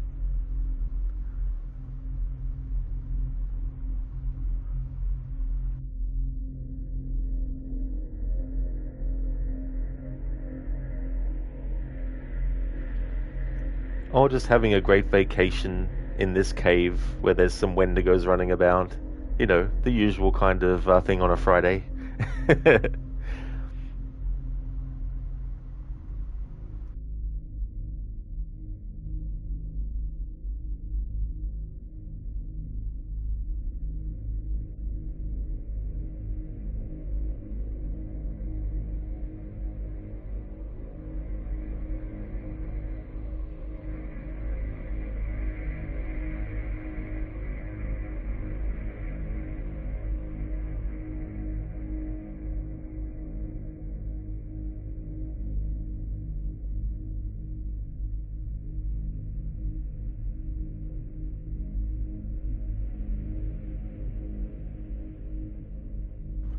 Crooked, how's Until Dawn going today? You're doing well, thanks. Just prepared some pizza dough for tonight. Gonna make Tex-Mex style pizza. Oh, that is very nice. That sounds really good, dude. Hope you enjoy it. Pizza is so damn good. Until Dawn is going well. There was a character that died the last pass through, but I didn't want them to die this time around, but I think I know one of the things that I needed to do to prevent that, so when I finish, I can go back to chapter 5 and make things different. But if I mess up again, then I'll have to finish the game again and then reload chapter 5 again. But maybe not. But in this stream, I'll just keep on going till we finish this pass through, and then I'll have a look at things and then plot it out for next Friday. But it's going well though. Very happy with the different choices. Don't know if there's been like a whole hell of a lot of different music with the different choices, but there's also moments where I failed QTEs last time, which interrupts the music, and this time around I didn't fail them. There was actually one that I did fail, and I thought it was one of those things where any failure of a QTE meant that a certain character was dead, but thankfully they had a bit of leniency on me there, and I was able to still get the outcome that I wanted in that scenario, so that worked out well. Happy Friday to you as well, Max. I hope that you enjoy it. Yeah, Crooked, hopefully it doesn't come to that. It may still, but we'll just have to wait and see. Max, hoping you don't have to restart. Yeah, that'd be really annoying to have to do that. In the Dark Pictures series of games, you can actually have multiple different save files. So if you want to replay earlier chapters after you've already finished the game, hell, you don't even have to finish the game first to replay chapters. Like if you've done 5 chapters, you can actually replay any of the previous ones right then and there. But you can make different saves, so you don't have to worry about losing progress and redoing everything all over again. With this game, though, not the same. Crooked at her face right now. Yeah, that was the other thing I wanted to incorporate with this playthrough, was having the camera go up close to the characters and be able to move their head around and everything. And also do a bit of a fourth wall break to make their eyes actually look directly at you. Which you can also do in this menu too.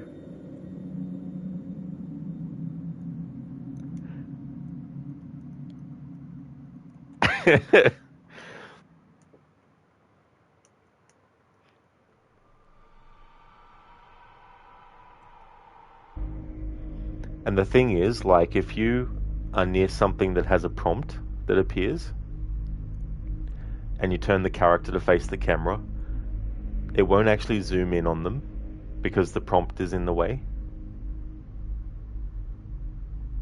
But if you get away from a prompt, then it'll do that. And then once that happens, as long as you don't move the character, their body, you can just move their head with the control stick, the right control stick, if you're using a controller. I don't know what it would be on PC. Maybe the mouse. I'm not sure. Yeah, Crocodile Cinder. It's so fun doing that though, especially when there's like a choice between two things, and you move the control stick back and forth really fast. Their eyes look really funny when they go back and forth, back and forth. So I've done that too with every character as a little bit of a meme thing. That's so weird. You love it. I know, right? It's so cool that I do that. I haven't really tested it much in the Dark Pictures series of horror games though. But oh, and also the Quarry. I'll have to test that out too.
like how the music went there for a second.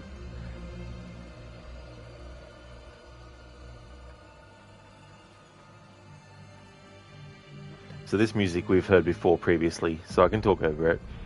Crooked, the Quarry pause screen facial expressions are some of the funniest you've seen. My favorite is that one of Dylan. It's one of the early ones. He's got that funny grin on his face, and his head, and the short little animatic that they have of the head movement and the facial expression before it loops over and over again. Yeah, Max, that's a good face. The one from Outlast. Zereth Beth looks like she's doing better these days. Doing a little bit better.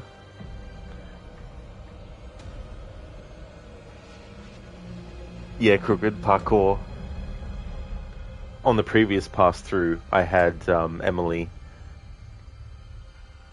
not turn around. It does give you a little extra area to explore as Emily if you don't turn around, but you I can't remember what the other choice was now, but yeah. Yeah, Crooked, what a troll. It's like, but it's just joshing. It's all just a big joke. Hey there, Agorki. How's things?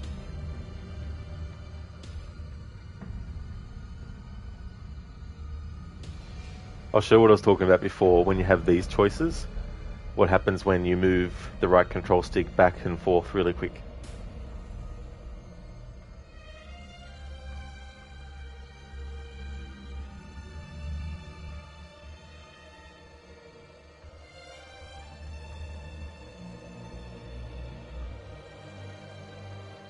Oh, that's great to hear, Gorky. I'm glad to hear that you're going good.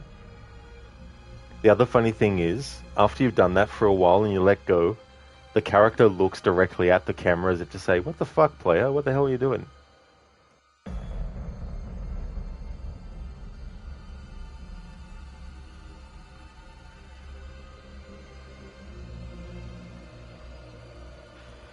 Zereth, eye whiplash. Absolutely.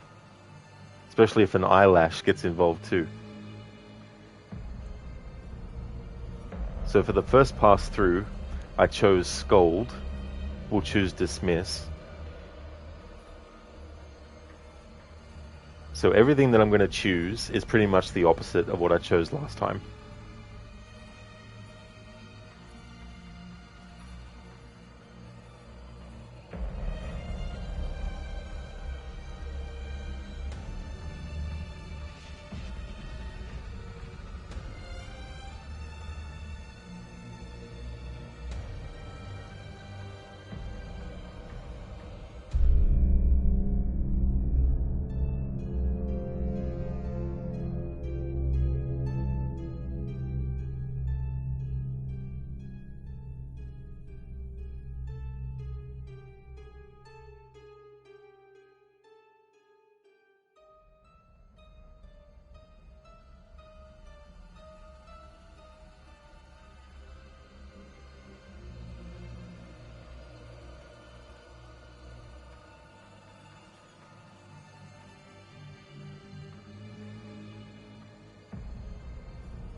Now, come on, Chris, get to the lodge. Get there now. Come on, do it. Now. Crooked, I don't think you're fine after taking a bat full force on your head, lol. Oh yeah, it'll be fine. It's just the same as if you just flick someone on the forehead. You know, it won't do too much damage hitting them on the head with a friggin' baseball bat. When I did my last pass through with the music only, I actually didn't do anything. But this time I thought, well, hit Mike. I mean, hit Josh. I mean, you can choose to hit Mike if you want to knock the gun out of his hand. So that's chapter 7 done. So now we're getting into the third last chapter.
because Emily had the flare gun and Matt didn't end up getting it, it meant that you have the option to shoot the flare at the Wendigo.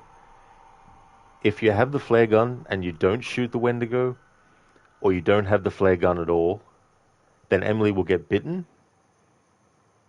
which then later will get noticed, and they assume incorrectly that getting bitten by a Wendigo means you're going to turn into one. Because I fucked up with Matt not getting the flare gun, which is what I intended to do, it meant that Emily still had it, so I could use it then to ensure that Emily didn't get bitten. So now that that has happened, I don't yet know what choices I'm going to make, because since she's not bitten, there won't be any cause for them to look at her and go, "Oh, you've been bitten. You're going to be turned into a Wendigo." So now the whole scenario that could happen, where Emily gets bitten and then you get the option as Mike to either shoot her or not, this is the outcome I have to work with. But this choice that we're up to now, I've made note of what I chose before, so I can just choose the opposite for this.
Lucinda, thank you so very much for being here. I definitely will have a great rest of my stream. Hope that work goes well. Would like to definitely recommend people check out Lucinda's channel. Lucinda is doing a playthrough of Dying Light the Beast. A big fan of that series, playing through that game for the first time. Also a big fan of the Dishonored series, as well as franchises like The Last of Us, as well as Bioshock. A really cool streamer, also has some great raccoon-themed emotes, both static ones and also animated ones too. That's all good for the shout-out, Lucinda. Absolutely no worries at all. He said the thing, exactly, until dawn. Yeah, it's cool. Earlier when Emily is using the radio on the radio tower, when the emergency services or whoever they are that answer the call, um, it's like, how long do we have to wait? And they're like, until dawn.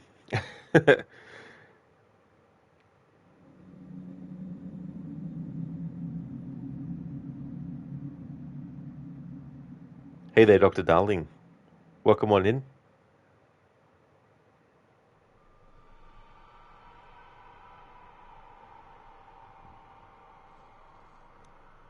Now I need to just check to see if that was was that a Bane or an Arnie impression? Because I can't see at the moment. What would be activity feed? There we go.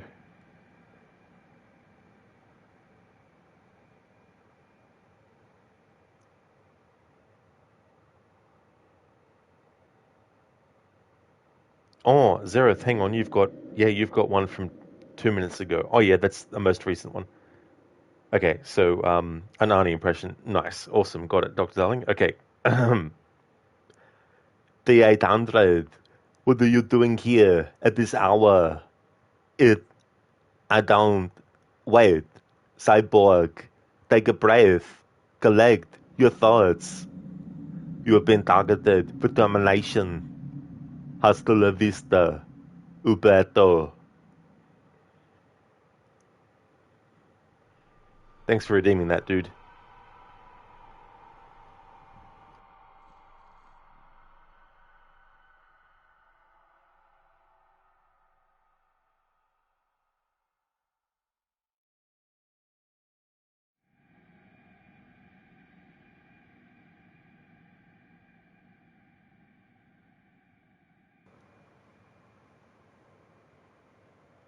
Zereth, you will say this only once. Says it a lot.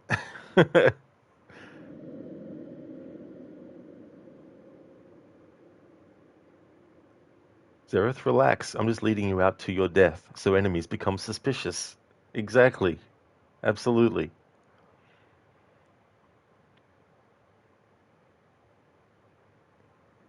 Thank you, Ogorki, for making a clip. Muchly appreciated. Oh, and there's your redeem as well, Zereth. I'll do that too.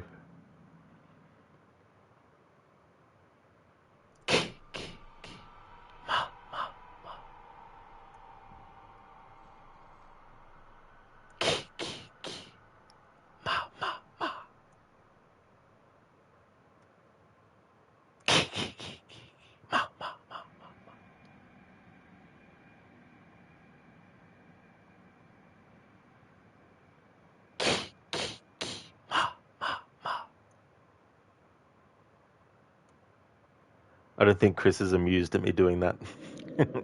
Thank you, Zereth, for redeeming that.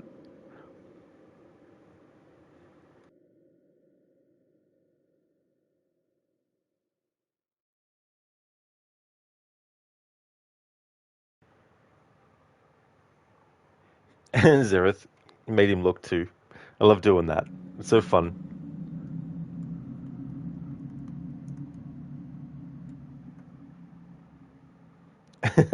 Crooked Mama?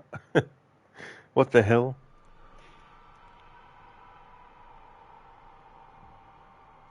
Okay, so I think, where is it? All right.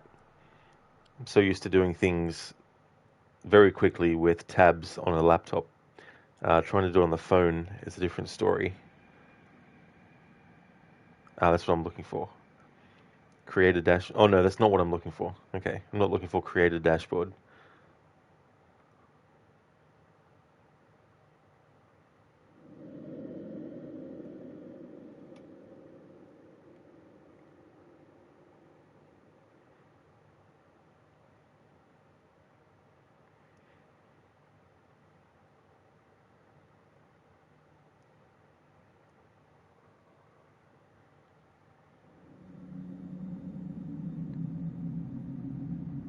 All right, so I've got a here we go.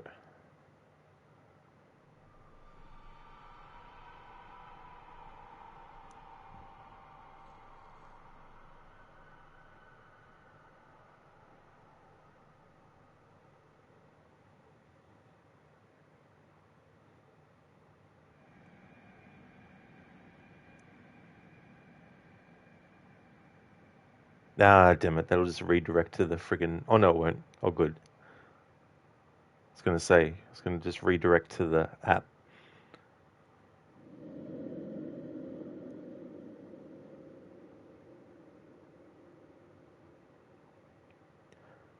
I love it on mobile Twitch app when you actually select what you want, but the widget just stays on the screen.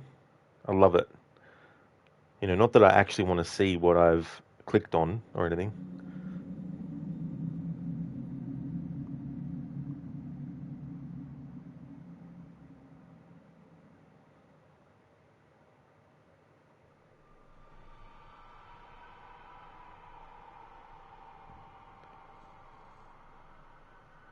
All right, copy link. There we go. Alrighty then. Now, back to the Twitch app. Oh, I was just about to paste what I wanted to paste, and then of course everything moved up on me. There we go. Thank you very much, Ogorki, for clipping that moment. Zereth, clip, clip, clip, ma. No, you didn't do one. That is quite apt. I wish it would get apt. There it is. Absolutely.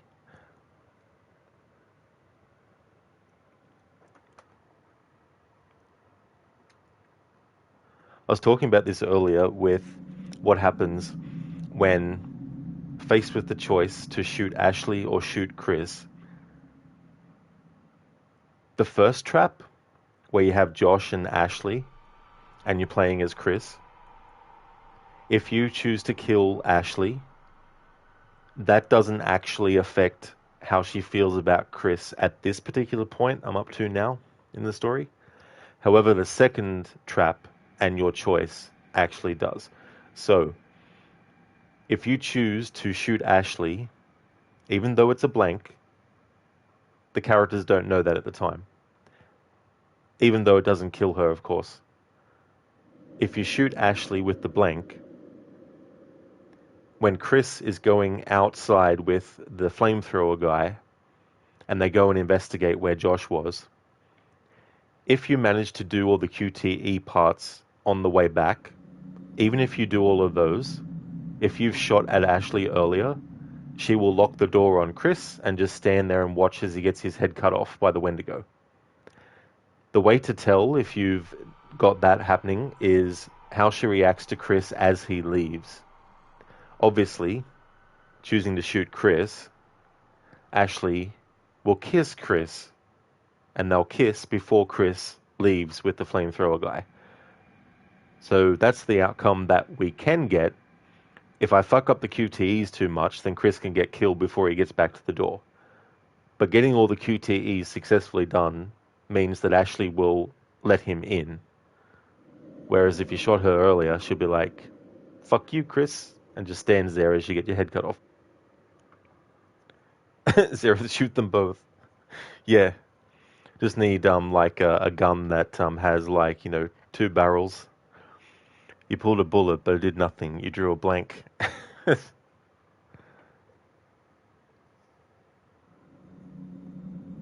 Okay, so just need to go back to my notepad.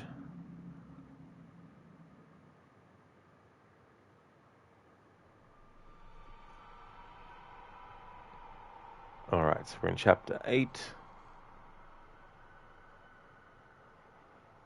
Okay, so the plan is to make sure I get all the QTEs done so that Chris can survive to get to the door so that Ashley can open the door for him.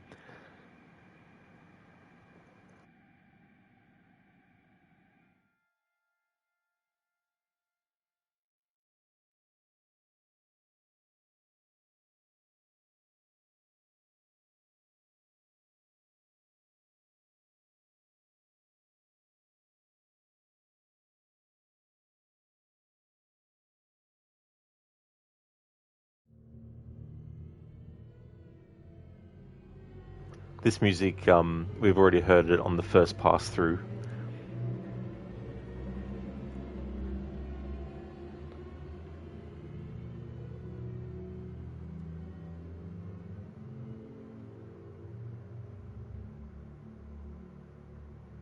That's been the good thing because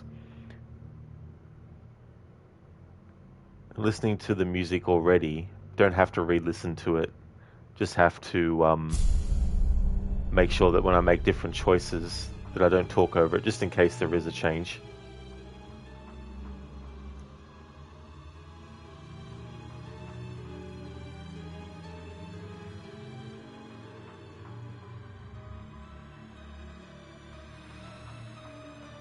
They can't see you if you're standing still. It's like doubts. Sight is based on changes of movement in the field of vision.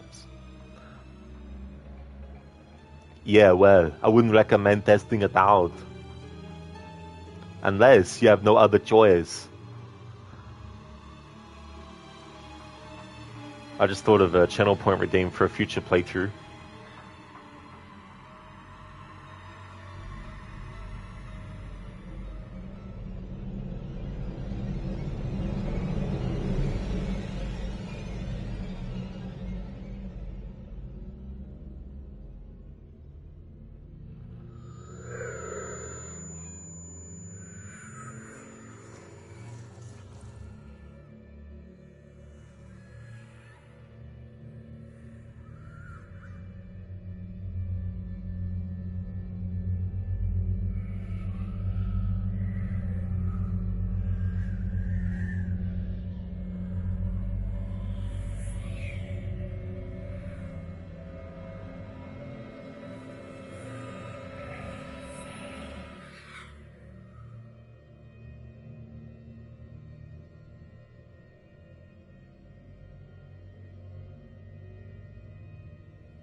Alright, so this music loops.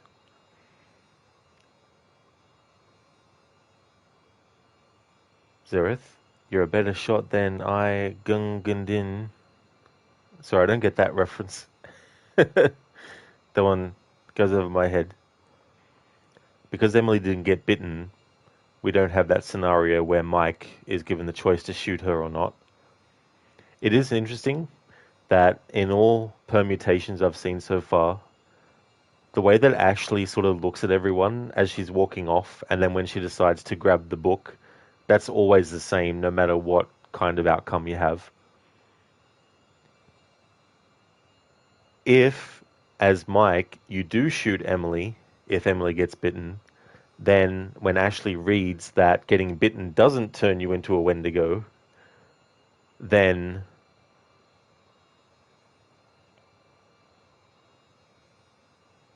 who is it? No, yeah. If you don't shoot Emily as Mike and she still lives, when Ashley reads that the bite doesn't turn you into a Wendigo, Emily pretty much slaps Ashley. Um, but because that's not even a thing at all, we won't get that outcome.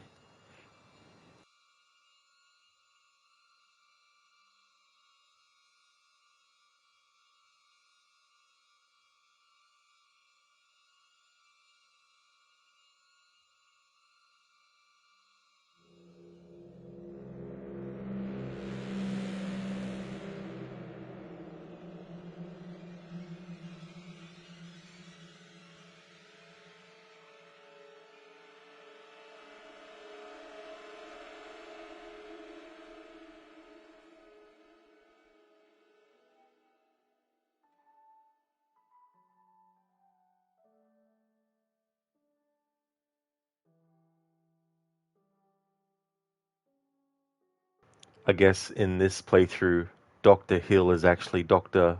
Silent Hill.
Um, Zereth, anyway, DRD.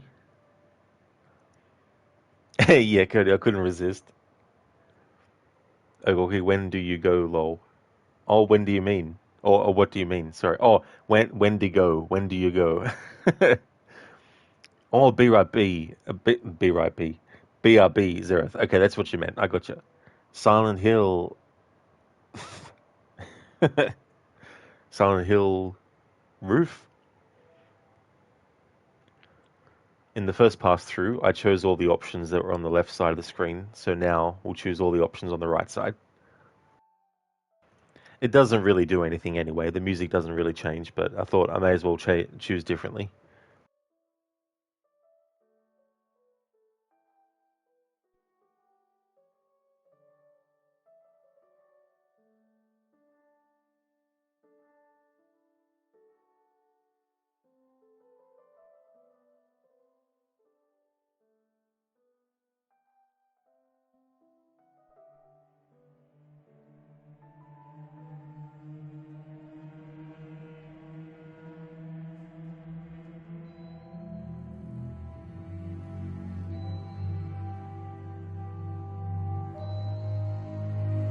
Previously, on Until Dawn. Oh my God, guys, thank God what took you so long. He's not so good up there right now. He's gone. We're too late. Shh, quiet. Oh yeah, here. Wait, don't move. Holy shit, what the fuck? What are you looking for? Another way out. Mike, there's no key for the cable car. Josh, he's got to have it. What is all that? They may have taken him down to the mine. Shit, fuck. You guys know what to do. Okay, it's not safe out here. I'll be back soon. I'll be back.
It's so funny when you just have the music track on only and no sound effects. There's a little bit of a little popping sound when the shotgun gets fired. It's like imagine in real life that's how it sounded.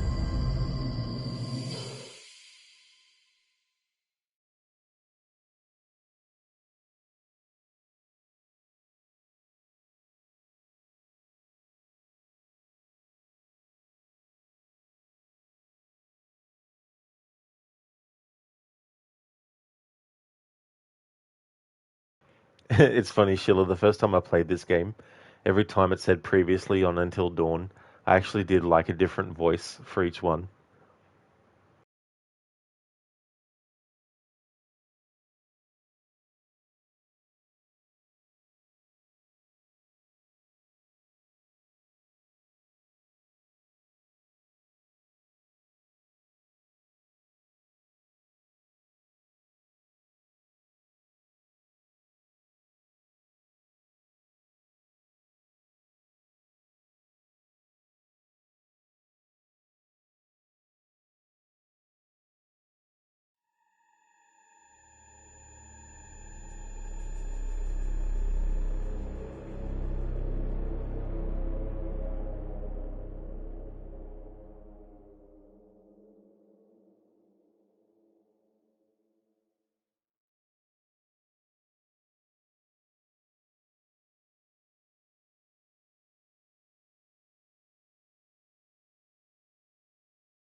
just stop it there so I can catch up on chat.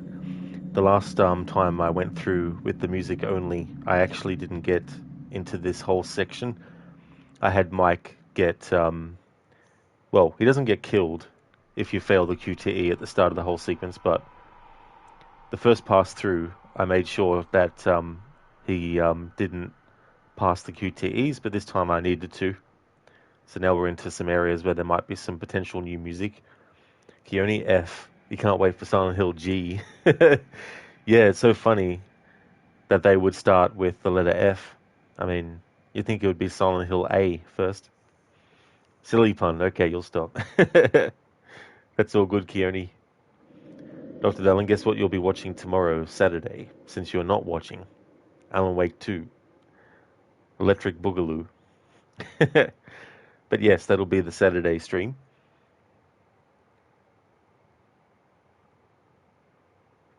Because I'll be doing Alan Wake 2 on Saturday, Sunday, Monday, and Tuesday. I don't know if I'll finish it on Tuesday, but I'll still have Alien Isolation on next Wednesday and Thursday regardless. And if I do manage to finish Alan Wake 2 on the Tuesday, then Wednesday, Thursday, Saturday, Sunday, Monday, and Tuesday will be Alien Isolation until I finish it.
Hello, Octavius. Welcome. What a surprise to see me. Long time no see. Hope you're doing great.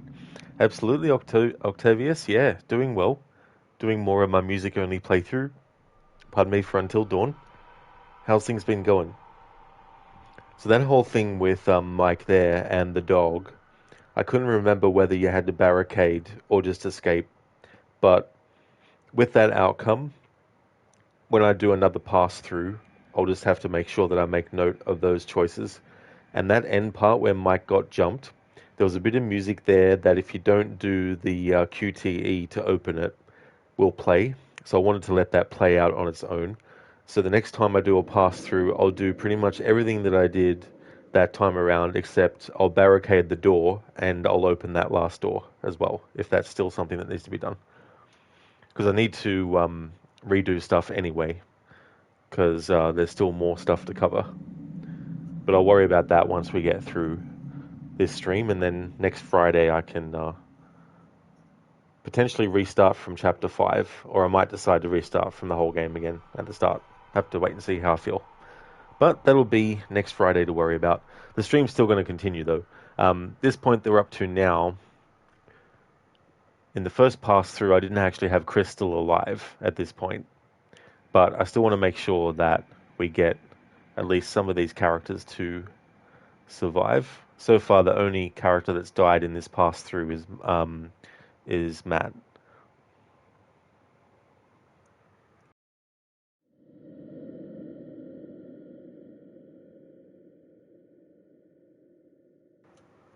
Because the Wendigo can mimic voices, in the first pass through, where Jess was actually dead, Ashley hears her voice, and if you choose to investigate, you can still escape and not get killed. It just depends on whether or not you actually open up the latch to the trapdoor. In the first pass through, I actually covered all that and had Ashley die in that scenario. But now in this pass through, because Chris is actually alive this time and is with Ashley, I need to make sure that they stick together for this pass through, and also doesn't go to investigate the voice of Jess.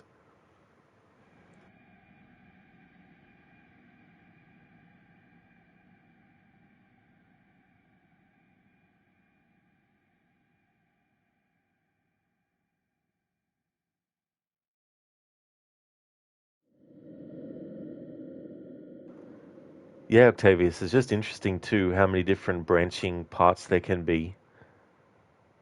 Because you might get two dialogue choices, and choosing one will lock you off from something else. So when you do another playthrough, you choose the opposite, and then you get a different branch of dialogue that you might not have gotten before. So this music that's playing right now, this is something that plays at other points in the game that I've already covered. But with these choices, we'll just choose whatever we need to choose to keep Chris with us.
Actually, I think Ashley will still hang back a bit, even if you tell Chris that you're going to stick together.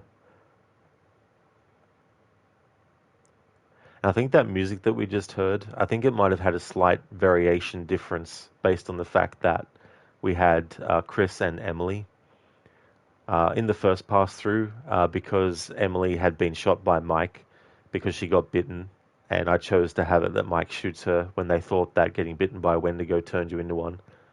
It meant that Emily wasn't here, and Chris had been killed because we chose to shoot Ashley in the first pass through, which means later on when Chris is running back from the Wendigo attacking him and the flamethrower guy, Ashley will just close the door on him and watch him as he dies. So for this pass through, we didn't get that outcome. So Chris is here with Ashley and Sam.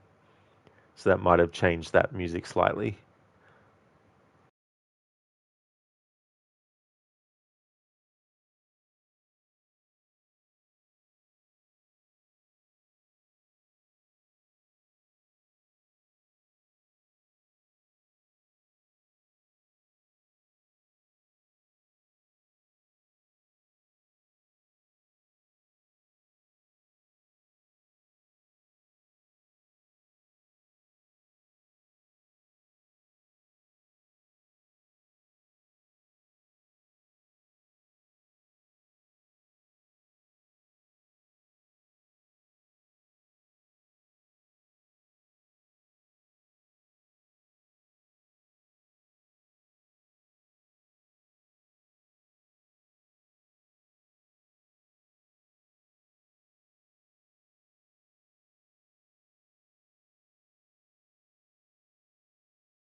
Octavius, you're good. You just woke up and maybe go for brunch with your girlfriend. Also, you're recently playing a lot of Hotline Miami. It's so fun. That's awesome, Octavius. That's really good. I'm glad that you're going well. Hopefully, you'll have a great day and a great weekend too, as well. I've seen some of that game, but I've never actually played it myself. Isn't it supposed to be like a retro style, sort of like 80s inspired kind of thing? Hey there, Shaky. Hope things are going well. Fine, say nothing. Definitely can't do that in this playthrough for this game. The Dark Pictures series, however, that's definitely a different story. How's things, Shaky? Oh, nice, Octavius. Yeah, yeah. It's interesting too, having like retro kind of style games, even though we are long past the point where those games were, you know, in their original incarnations. But it's still cool as well. Like I remember when I was a kid and it was going from 2D games to 3D games. I remember thinking at the time, I wonder if they'll still ever make 2D games anymore, if it'll all just become 3D. And of course, obviously, games still did 2D versions and retro style stuff and homages and all that kind of all that kind of stuff.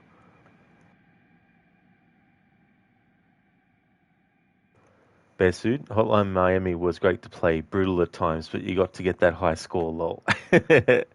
That's it. The stubbornness to keep on going until you get the highest score, no matter how many hours, no matter how many lives and continues. I also remember those games where it just kept on looping as well. Once you got through the set number of levels, it would just go to the start of the game again. And it was seamless too. Like there was this game called Tiger Heli, I think it was called, on the NES. And as soon as you got past the last level, it didn't, give you a congratulations screen or anything like that and say, hey, you know, to do New Game Plus, which wasn't a thing back then, but the equivalent, I guess, would be a New Game Plus kind of thing. Um, but yeah, once that level was finished, the first level would just start again pretty seamlessly as well. Of course, they'd make it a bit more difficult as you kept on going through. And then you have like Capcom, who are smartasses with ghouls and ghosts, where they're like, "Oh, you wanna get the ending to the game, do you?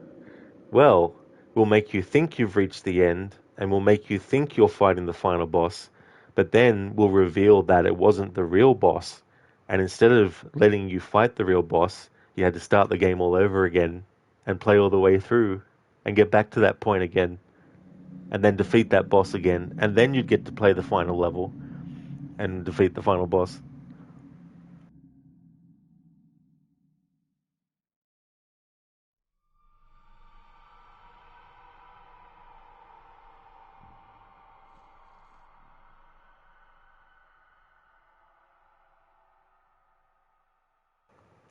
And then you got like games like Double Dragon 2, where unless you chose the highest difficulty, you wouldn't actually get to the final level of the game. You'd only get to a certain point, and then you'd have to play on the highest difficulty to be able to then get the final level and defeat the final boss. Like, could you imagine if you're playing like one of the OG Resident Evil games and you got to the point before Wesker shows Tyrant off, and then the game is like, now you have to restart the game from the start all over again and do it all again, and then you'll be able to actually fight the final boss and have that whole scenario with the tyrant and the helipad and all that kind of stuff.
Okay, so that music's well and truly looped.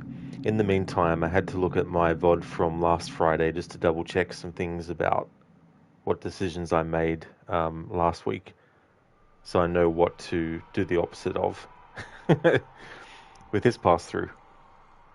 I'll catch up on chat now.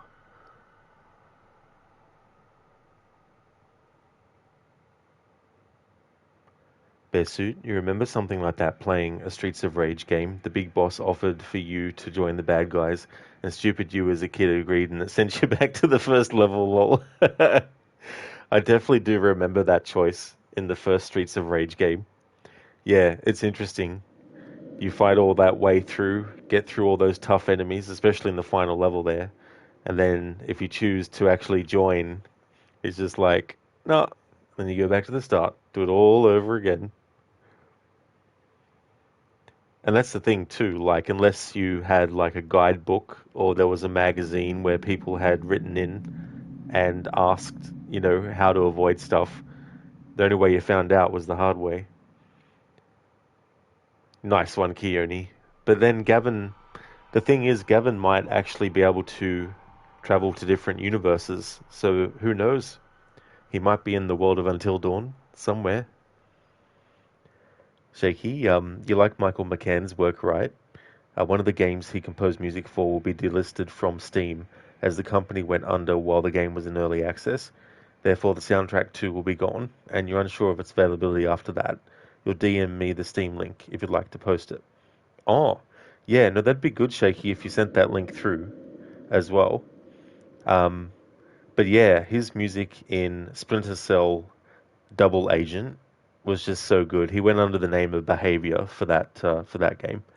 And then, of course, his work with Deus Ex, Human Revolution, and Mankind Divided. Even though he wasn't, I don't think he was as fully involved in Mankind Divided as he was with Human Revolution. But in any case, I do like his music, dude. Yeah, for sure. The only wrong game. It's alright. Detroit, become Until Dawn. Now that would be a crossover. Keone, Detroit, become difficult. Shaky, done. It's a great OST. Thanks for doing that, Shaky. Dr. Darling, Detroit, become Gavin. That's where he is.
Okay, Shaky, I see the message. So, Superfuse soundtrack, developer Stitchheads Entertainment, publisher Raw Fury, released 31st of January 2023.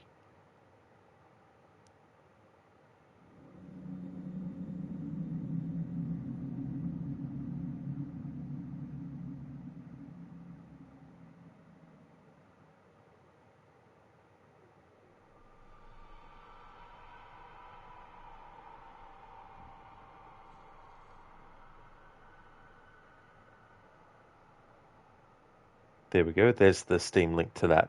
Thanks for sharing that, Shaky.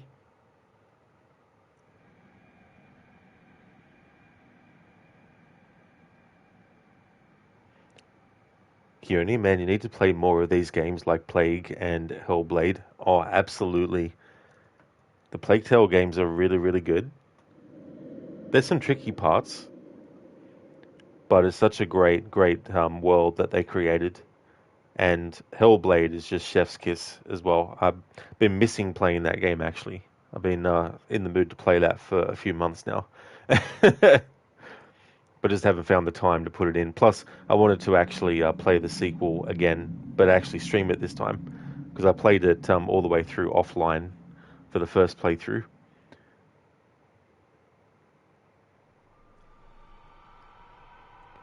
Zereth, until dawn, stay close, stick with me. Still there?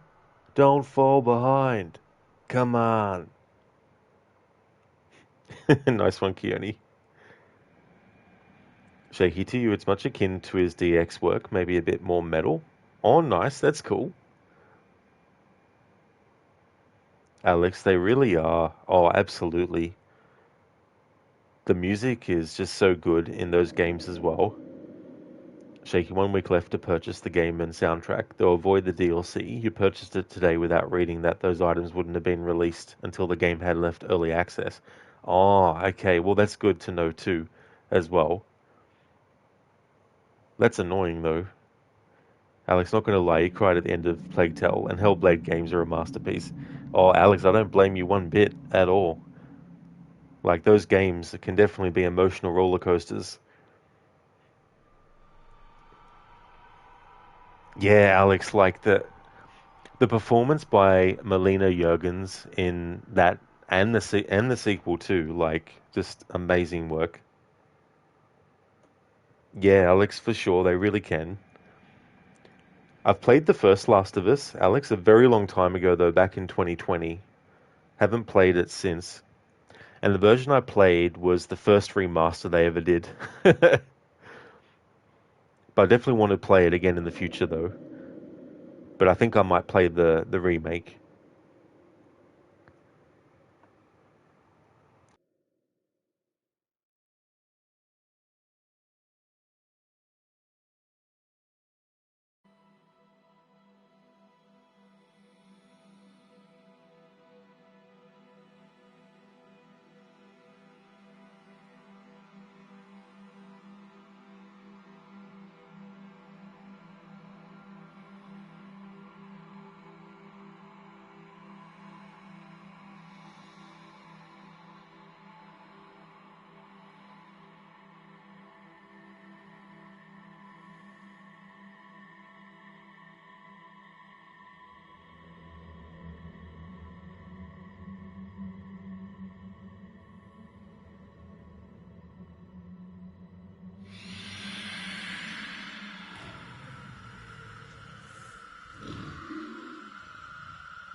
Alright, so this particular piece of music is looping, but all that approach up until the jump scare of the Wendigo spirit, wanted to cover that in the increments at which it was introduced new different elements.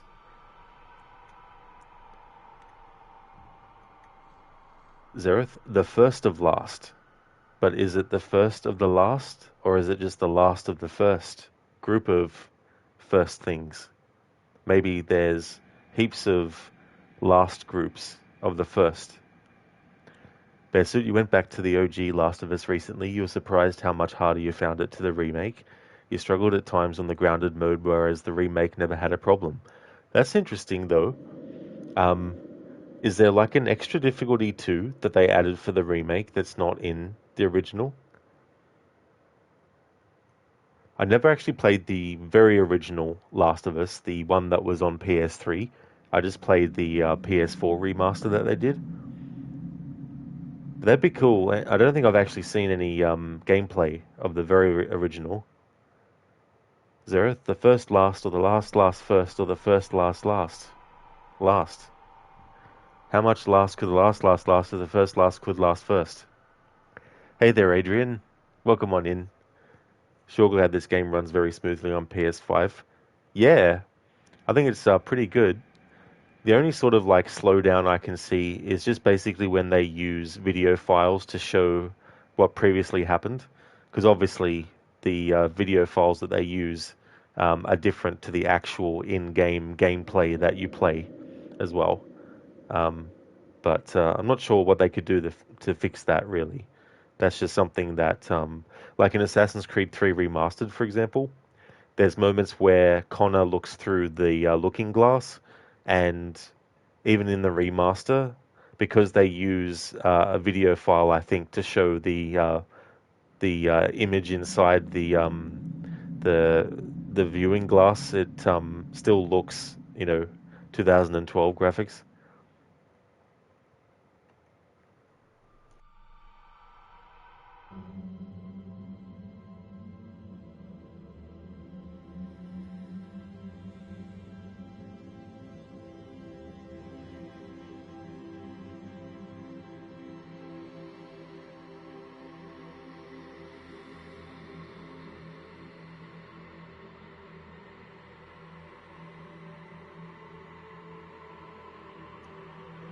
Bearsuit, you think they put in a permadeath mode in the remake, but you think the difficulties are called the same, although enemy behavior works a bit differently, especially with the clickers. I wonder too, Bearsuit, like how much of that is down to the second game as well, because I know that there's things that the second game did that in the remake of one they added it to. I think one of the things I could think of is like when you're using your like when you're customizing your weapons at the workbench. I think in the original Last of Us 1, they didn't really go. Was it they didn't go in as close with the camera into it? I think there was something like that that they did in the remake that wasn't in the first game, but was in the second game first. If that makes sense.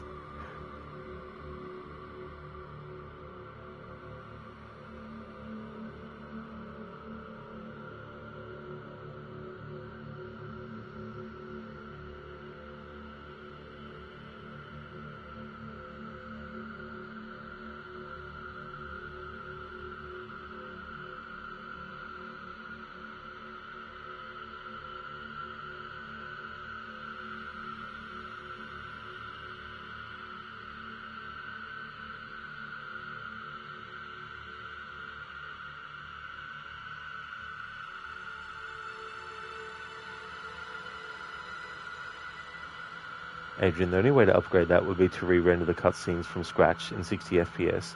Remember Darksiders 1 and Uncharted 1, 2, 3 on PS4 did that. Of course, that means the game's going to be bigger in terms of size and gigabytes. Oh, well, that is good at least that there is a way to do it. But I can understand why adding so many extra gigabytes on top would not be 100% ideal. Bearsuit, I think you're right about using resources from part 2 and bringing it to part 1. Yeah, I mean, it's definitely interesting because then it kind of creates a little bit of consistency with that kind of stuff as well. Zereth, wait, was the first game second or the second game first? No, the first second game was second, but the first second game was second.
Previously on Until Dawn.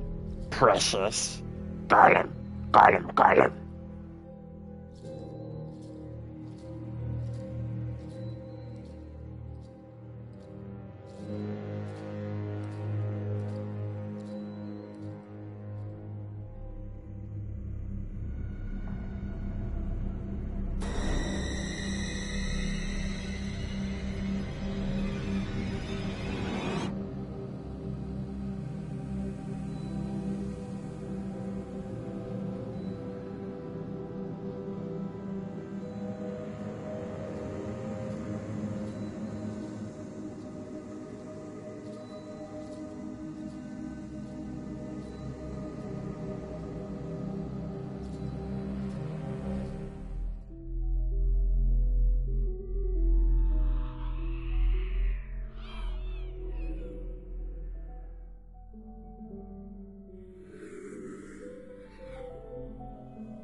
Adrian, quite often the source code is not preserved and then there's no way to upgrade the cutscenes.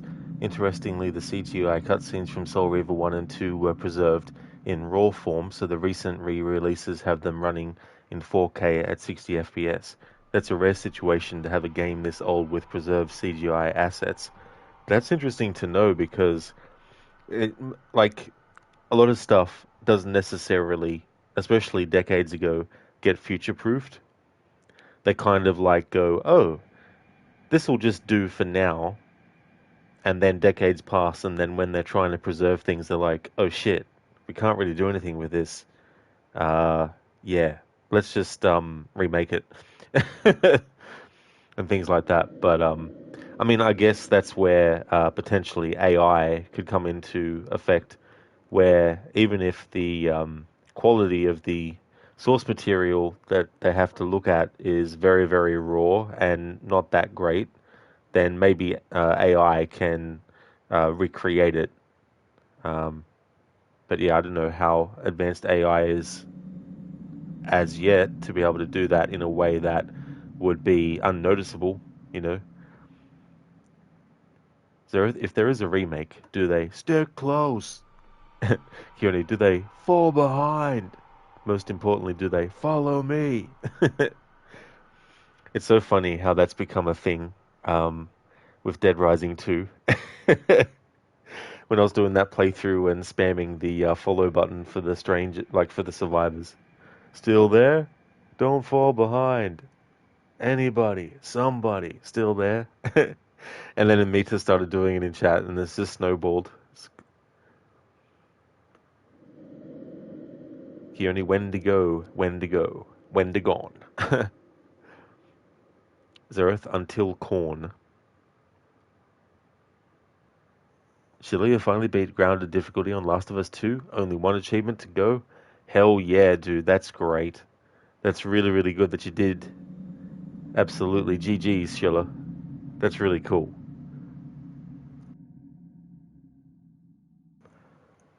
Josh looks a bit banged up at this point. I was actually hoping that I would get the timing enough to pause it to get Dr. Hill's face because um, he's looking very zombie-like in this pass-through. In the first pass-through I did, he was pretty pristine. That's all good, Sheila. No worries at all, dude.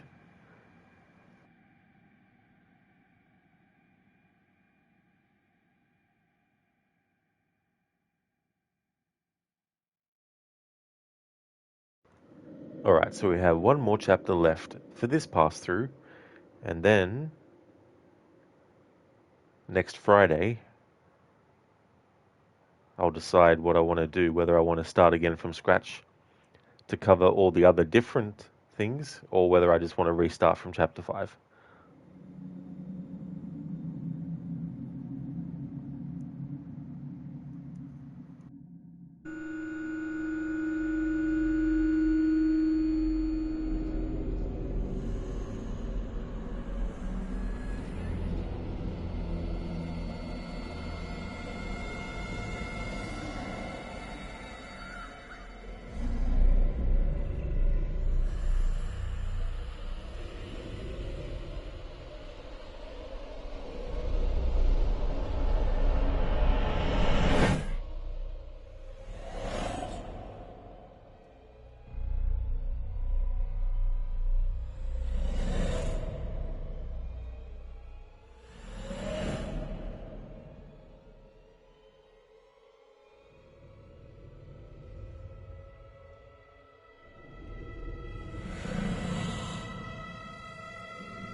Only this part. Oh yeah. How freaky is that? I can't remember now in the previous pass through if I actually punched the pig head or not. I'll have to double check that.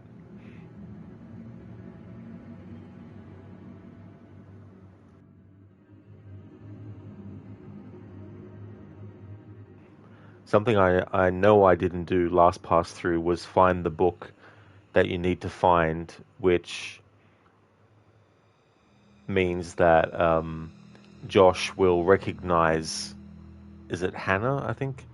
Will recognize Hannah before Hannah attacks. Well, Wendigo Hannah, that is.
Red rum.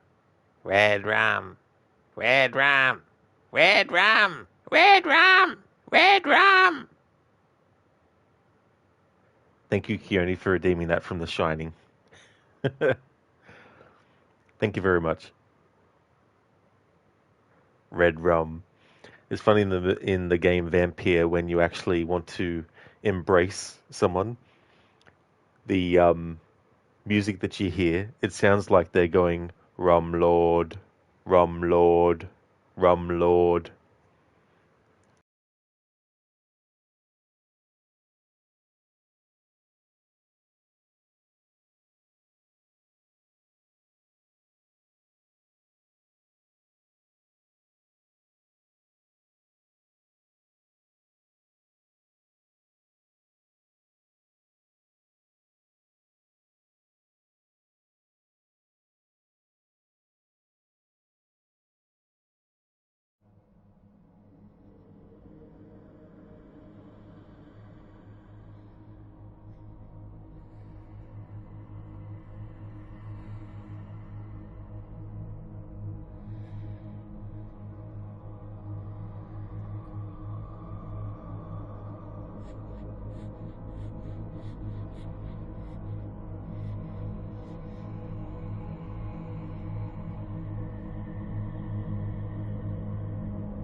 Yeah, best suit.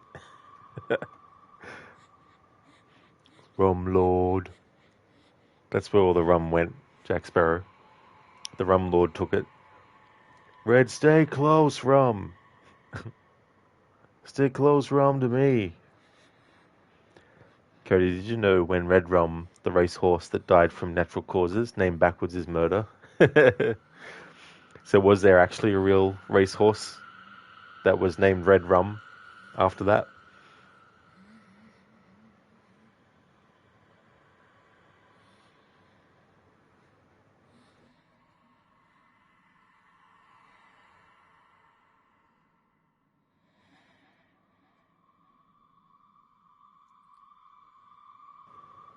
It's been so long since I actually read the Shining novel that I can't even remember if that's actually in it or that was something made for the Kubrick movie.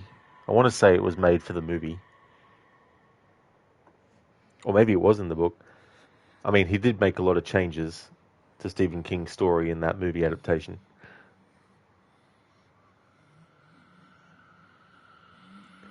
Cody, this is what Google said. Search assist, Red Rum, the famous racehorse, was not killed. He passed away from natural causes on October 18, 1995. At the age of 30, he is remembered as a legendary champion. Oh, I never actually heard of that racehorse before, Red Rum. Yeah, I didn't realize.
in the first pass through for this music only playthrough, Jess was actually dead before this point. So there'll be music that I haven't covered yet. Cody Shergar took his place in the races. Don't think I've heard of that horse before either. Zareth, what did they say when they ate a horse? Red yum? Red yum.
Samantha Croft.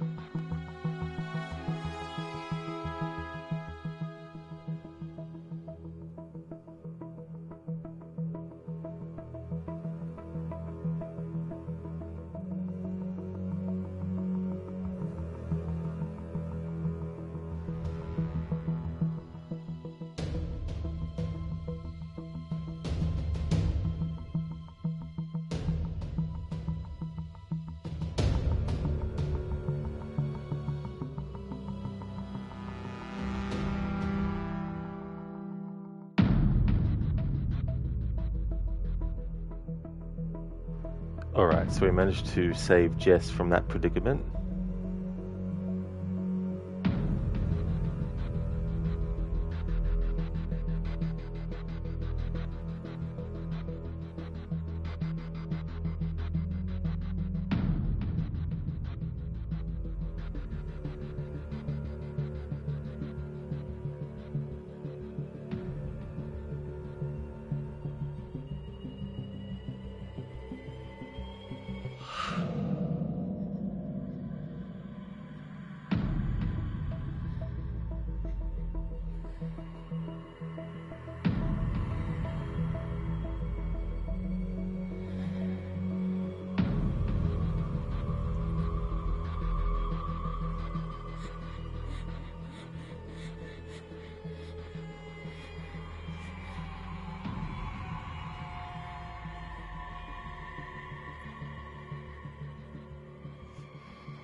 I didn't move my controller. It's flat on my table.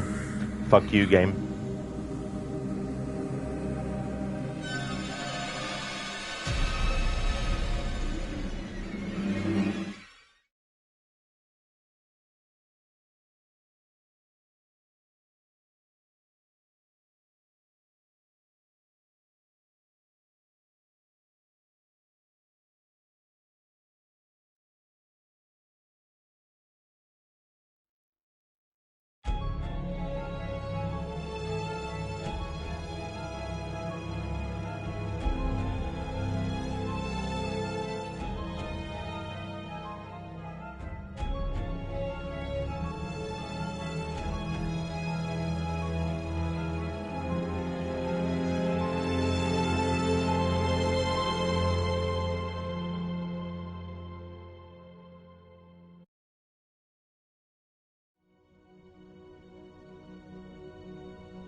Alright, episodes. Let me see. Replay chapter 10. Do that again because I had it on a flat fucking surface.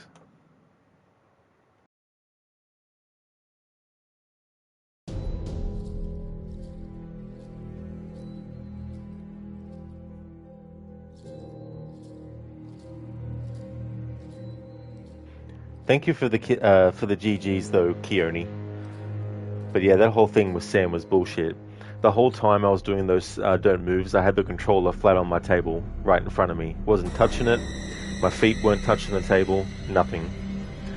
And on that final one, the game decided that it was like, oh, something moved. Maybe there was like a little tiny molecule of dust that passed by the touchpad. Look, darling, and here you thought Rob would be playing until dawn. That's about 6 hours away. It's just past midnight here. But yeah, I'm not going to accept that final don't move fucking up, so... We can't skip cutscenes though, so all these cutscenes have to be seen again.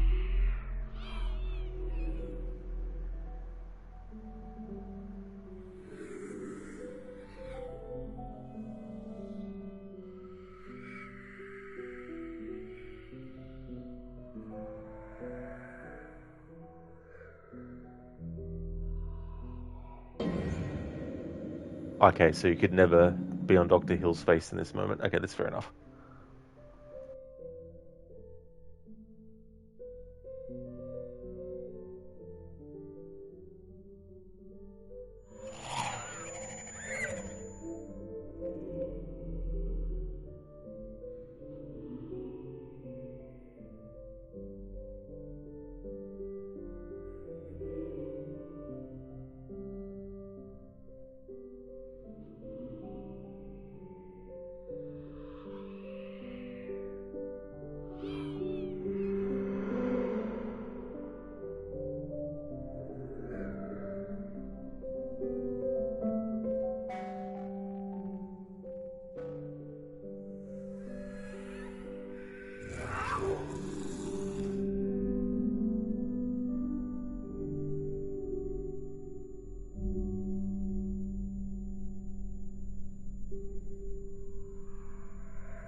Dom Toretto just turns up.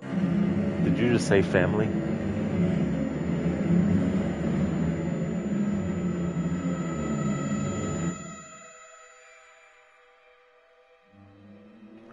This giant face. The giant face, not this one, the kid's head, but the giant face that comes out not long after this reminds me of the big giant face in Evil Dead 2 at the end of the movie, which represents the actual evil entity that you only see through the POV of it flying through areas.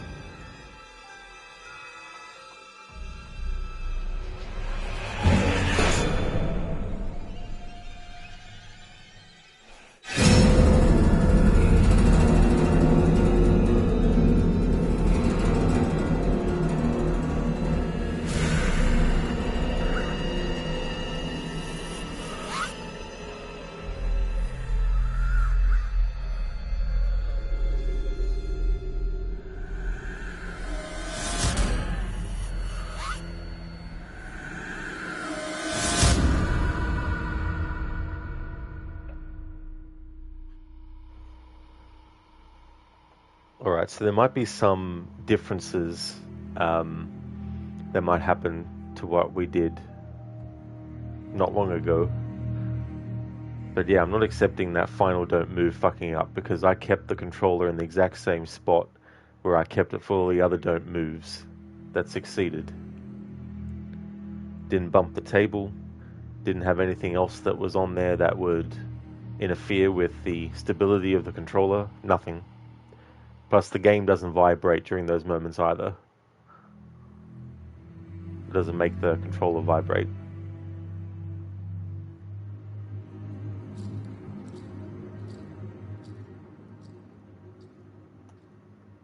Must have been the wind, a slight little gust of wind must have hit the controller and then made it slightly move just a little fraction for the game to be like, ha!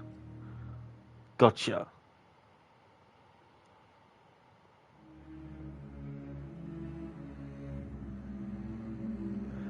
But a good thing is it's actually right at the end and not in chapter 1 or 2 or 3 or 4 or 5 or 6 or 7 or 8. Exactly a meter, maybe a grain of dust on the table. That's it. Or maybe there was like a little tiny fluff of some kind of like little particle of dust that was in the air that decided to land on that thing. Land on the controller.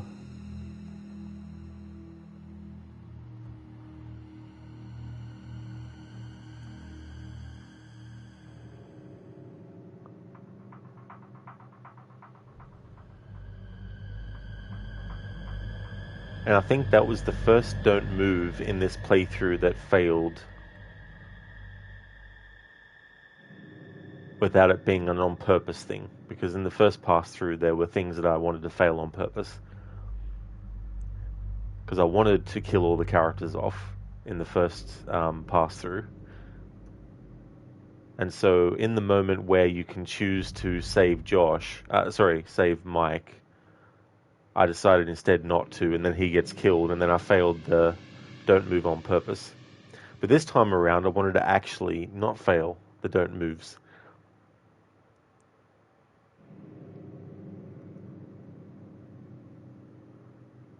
It kind of mirrors what happened the first time I played this game back in 2020.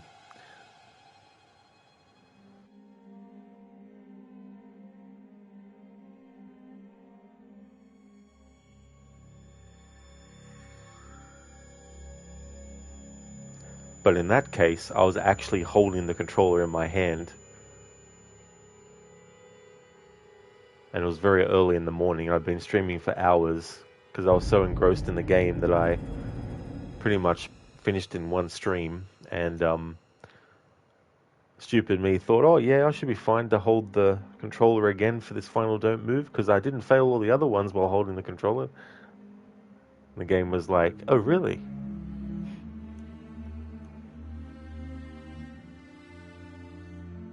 Be a shame if you were to slightly move the controller.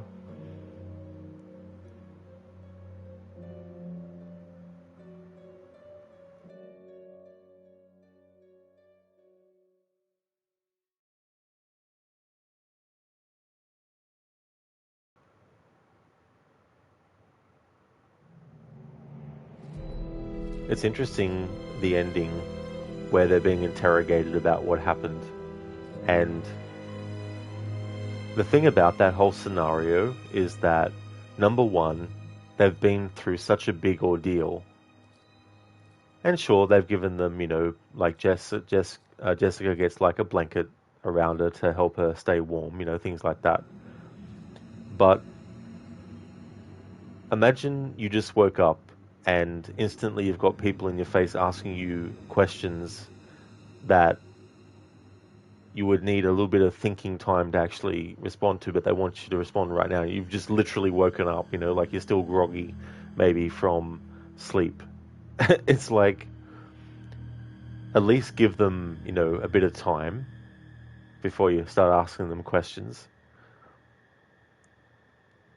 Because then you might actually get coherent answers and not answers that you can then later basically make out to be how you want it to be context-wise, and take it out of context of what's being said, you know. Because if someone's under duress, they might respond in a tone that doesn't actually match the truth of the matter, but it might be taken to be different. Oops, already pressed that.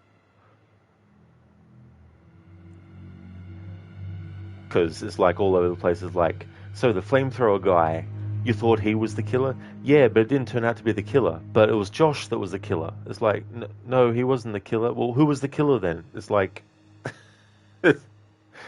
just ask one question first, which is, what is the earliest thing you remember that happened tonight? And then work your way through that.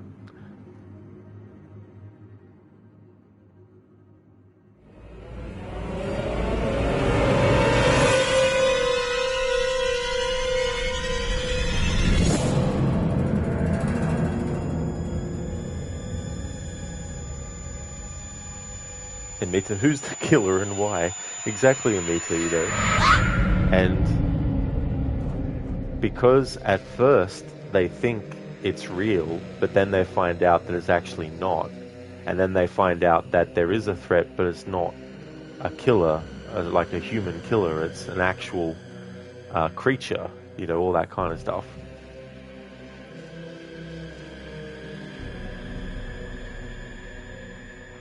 And it's like, you know, the trap that Chris and Ashley get put into as well. Like, that's very traumatic.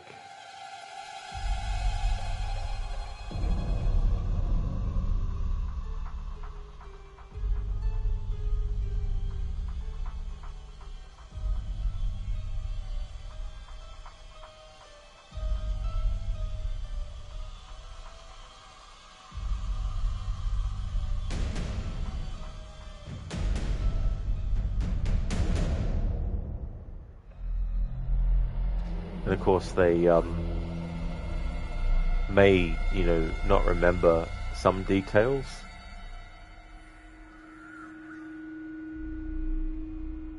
There'll be a lot of confusion. It was so funny, though, with Emily and her reaction at the end when being interviewed, because even though the last few interactions with Emily were trying to save her, what really made her react that way was the earlier choices when her and Jess were arguing, because in the second run through of Music Only, I had Matt actually get up Emily about it. So that would have contributed towards that as well.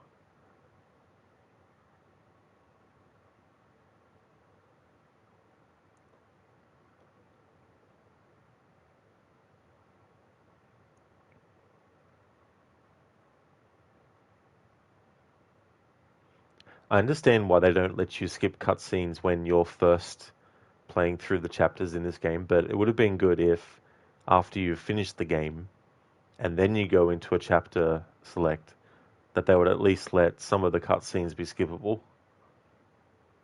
Especially when they're not tied to any QTE event or anything like that.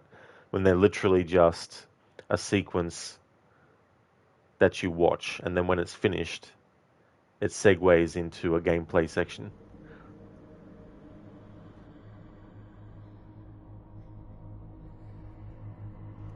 Imiti, you're watching both my stream and Shilla's, and you're about to respond to Shilla, but the cursor was on my chat, so I started typing, and then you noticed that you were like, wait a minute, that's not Shilla.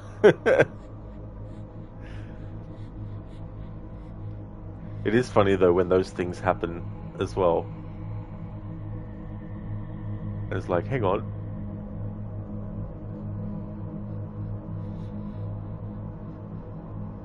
Is Shilla playing House of Ashes in Mita?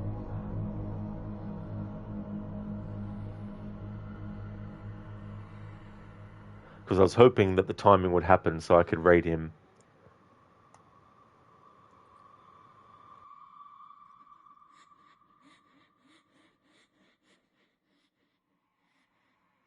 Playing The Last of Us 2? Oh, cool.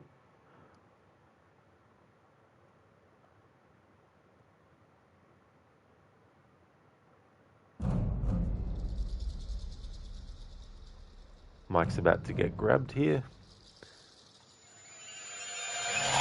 Yoink.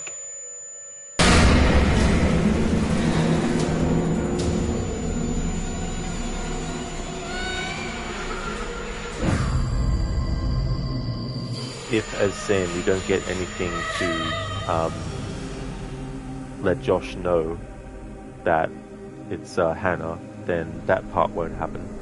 He'll just get killed right then and there.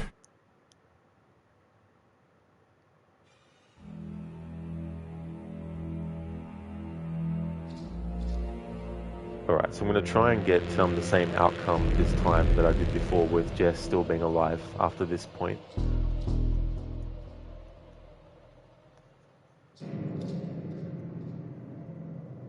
I'm going to put my controller somewhere else this time with the don't move section.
Alright, cool. So we got Jess to survive here again.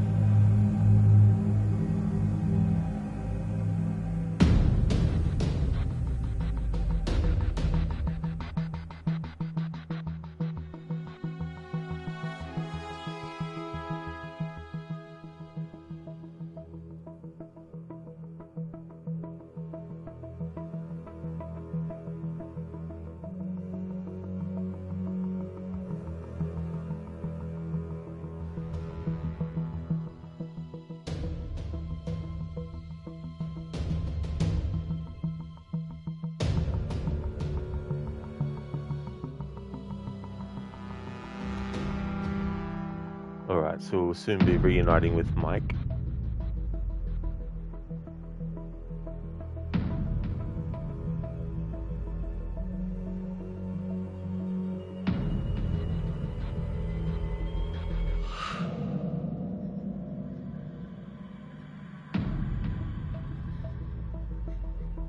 I do have other phases in mind to celebrate this game's 10th anniversary, but I don't want to say what they are yet because I might not actually get to fit them in.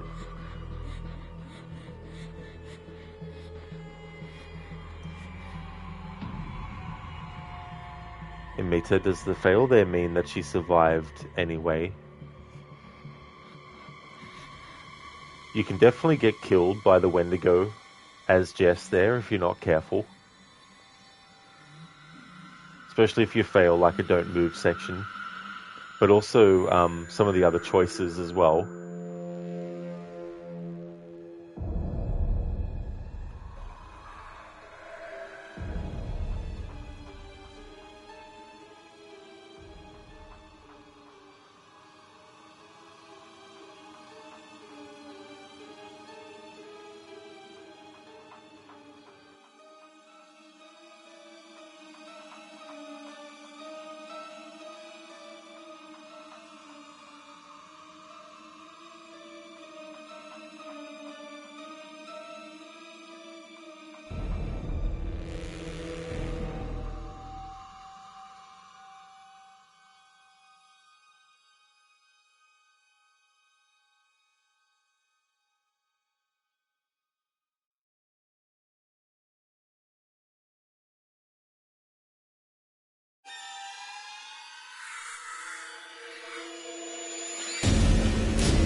Alright, so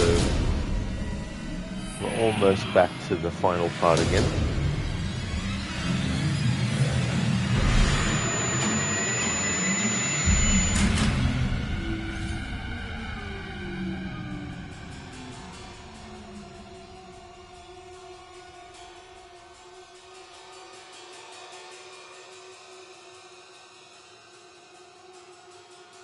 In some ways, Mike in this game reminds me of Ash in Evil Dead 2.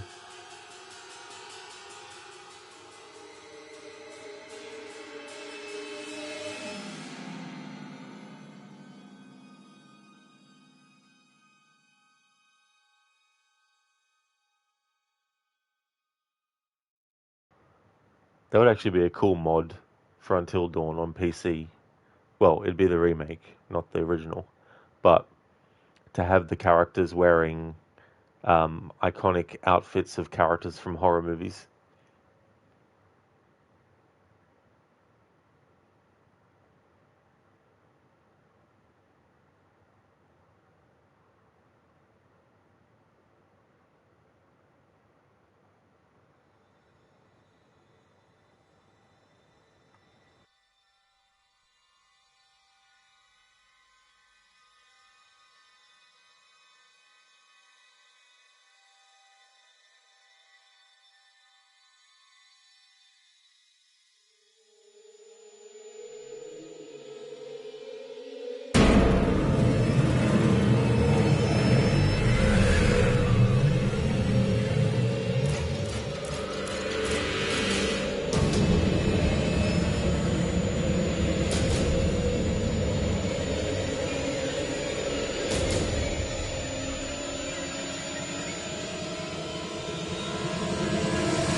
Okay, so we've already heard this music. Hey there, Godfather Al. How's things? And me too, they look like Smeagol's cousins. They really do. That thing standing there like, hey, what's up? It's almost hilarious to the point where I had to also remember not to try and laugh, because I might accidentally shake the ground slightly, causing the controller to move.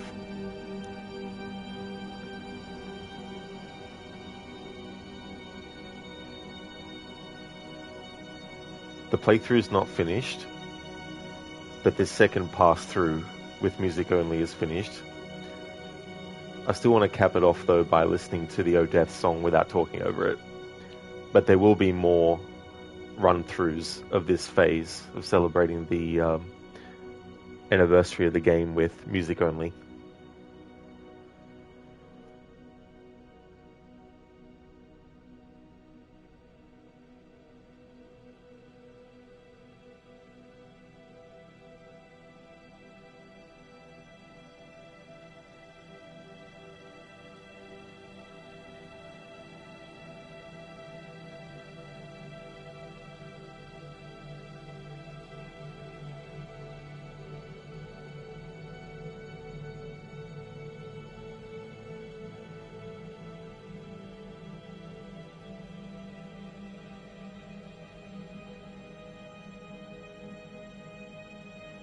Original score by Jason Graves. Excellent soundtrack. It's a shame Until Dawn Remake doesn't have any of it.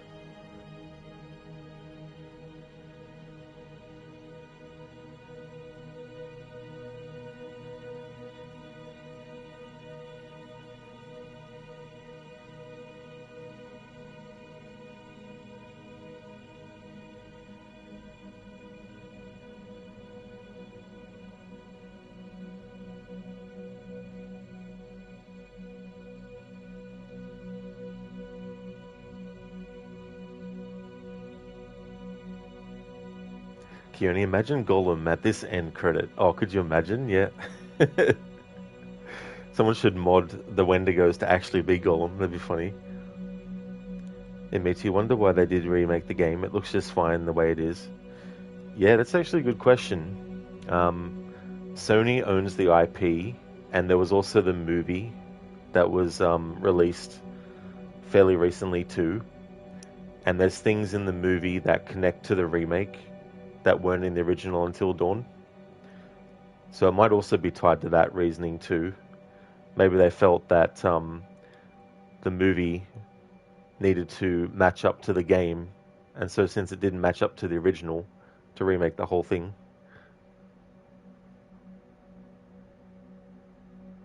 Where are they, Precious? Where have they gone? What's Wendigos, Precious? Wendigos.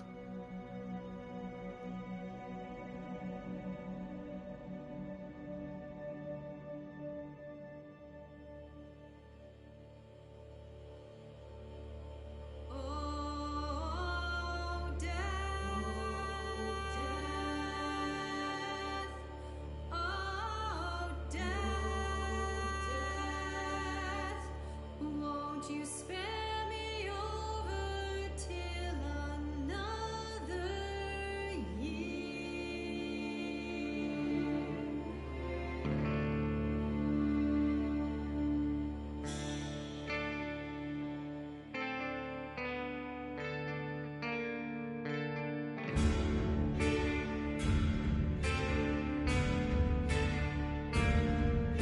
Well, what is this that I can see with eyes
in Mita. We just want to be friends, precious. But they don't like me. Oh, whoops. Don't like us. He meant to say. But they don't like us. Thank you, Gorky. I definitely will have a good day. I hope you do too. Catch you next time. We're going to go and raid out to Shillerlock, who's playing The Last of Us Part 2. I want to give some shout outs to some streamers as well before we raid out too.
Would like to definitely recommend people check out Inmita, who's doing a playthrough for the first time of Thronebreaker: The Witcher Tales.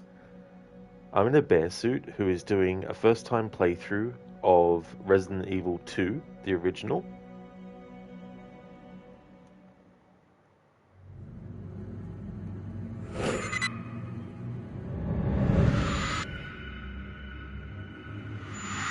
My precious.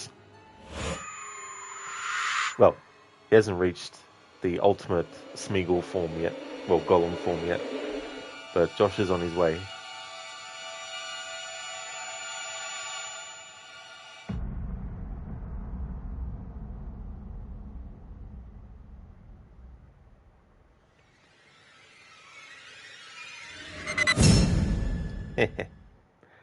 Would also like to highly recommend people check out Crocodiles, who's doing a playthrough of Assassin's Creed 4 Black Flag. He's doing it as part of a historical order run, doing various different games across different series. He's organized all these different games in timeline order and going through them in that way. Lucinda is doing a playthrough of Dying Light the Beast for the very first time. Definitely recommend checking out her channel too. And also definitely recommend checking out Shaky Johnson, who has been doing Far Cry 6. Zereth, thank you for the dawn. The dawn has arrived in the game, that is. For me, however, dawn is quite a few hours away yet, but not that many. It's almost 1 a.m. my time. That's all good. I'm in a bear suit for the shout out, dude. No trouble at all. Thank you for the GGs, Cody. We didn't get all the characters through to the end like I wanted to for this pass through, but we managed to get the characters that did die, namely Sam, that we could actually redo a chapter for without spending hours and hours, of course. But yeah, the next stream that you'll see from me will be Alan Wake 2. It's going to be a big playthrough. It's currently slotted in for Saturday, Sunday, Monday, and Tuesday. Wednesday will be Alien Isolation. I'm doing a no manual saves playthrough challenge of that game. But for Alan Wake 2, I'm pretty much doing all the DLC content. However, I'm not doing the DLC separate from the main game. I'm actually doing the DLC as it becomes available in the main narrative. Because the way that they've worked it is that the DLC that you play through, which you can play through separately, but if you actually want to incorporate it into the story, there's certain points in the main narrative where you'll be able to go off on that tangent and do that DLC. So I'll be doing the Night Springs DLC in that way, and I'll be doing the Lake House DLC in that way as well. And I've called it the Extended Edition, not because it's some special edition of the game itself, but I'm just calling it that because I wanted to come up with a name that encompassed the fact that I'm doing not just the main narrative, but also the DLC content. Kind of like with Lord of the Rings, how there was the theatrical version and then there was the extended edition where a lot of stuff that was in the original book was actually put back in. So, given that Alan Wake is dealing with novels and writing and all that kind of stuff, I thought I'd call it the extended edition. But yeah, it's just something I've come up with myself. It's not a actual different edition of the game that you can buy or anything like that.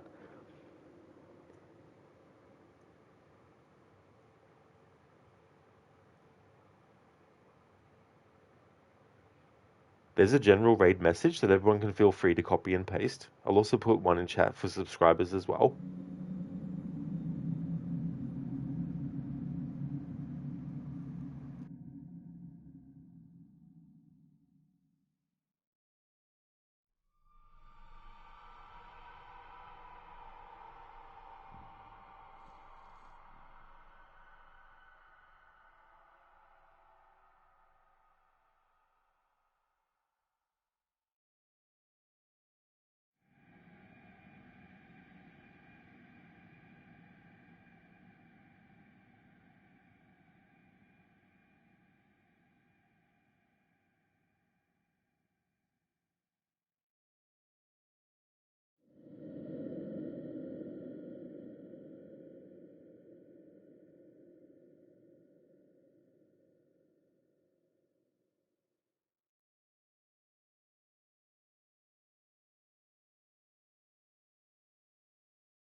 Alright, before I set off the raid, I'm actually going to go,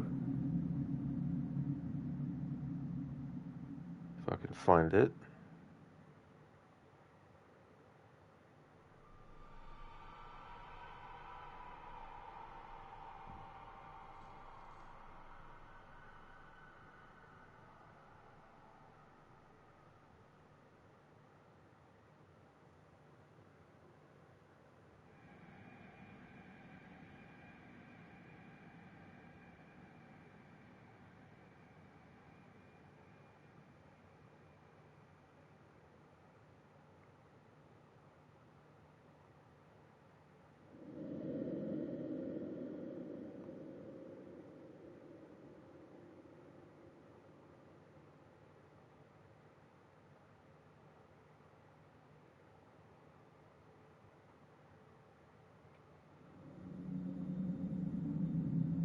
Whoops, I didn't mean to do that. Hang on.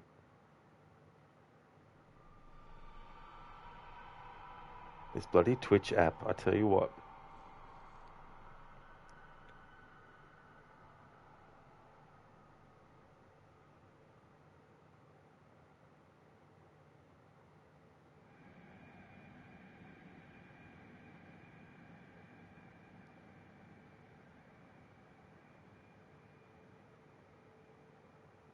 Yes, turn off subscribers only chat.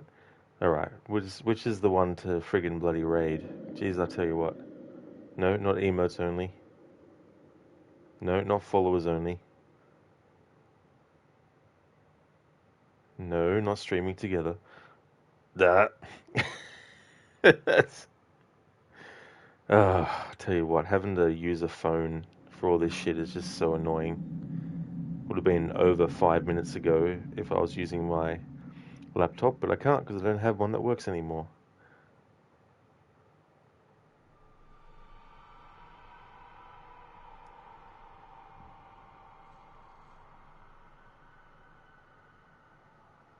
No, stream marker added. I don't want a stream marker. I want to actually do a raid, like quick actions. Okay, so it's the umbrella parachute thing. Okay. I don't know why they chose that to be the icon for starting a raid.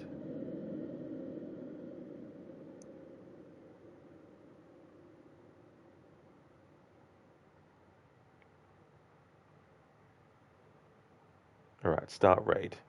Okay.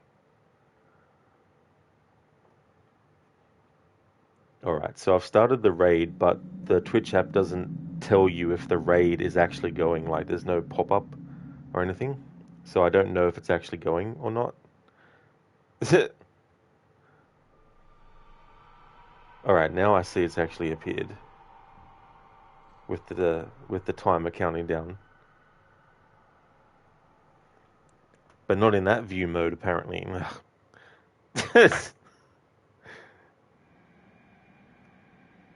How stupid is this? You can only see the raid notification that it's actually happening when you're not in mod view. You can't see it when you're in mod view. It's like that's stupid. Tap to raid now. Well, I don't know. And also it hasn't gone to the other screen as well on my phone. It's still got my thing up. If you're doing it on your laptop, on desktop, it'll automatically switch to the channel you're raiding. It won't just stay on your own channel. So yeah, I've got no idea if the raid's going through, if it's gone through, or what the situation is, but thanks for watching everyone. I hope you all have a great rest of your Friday.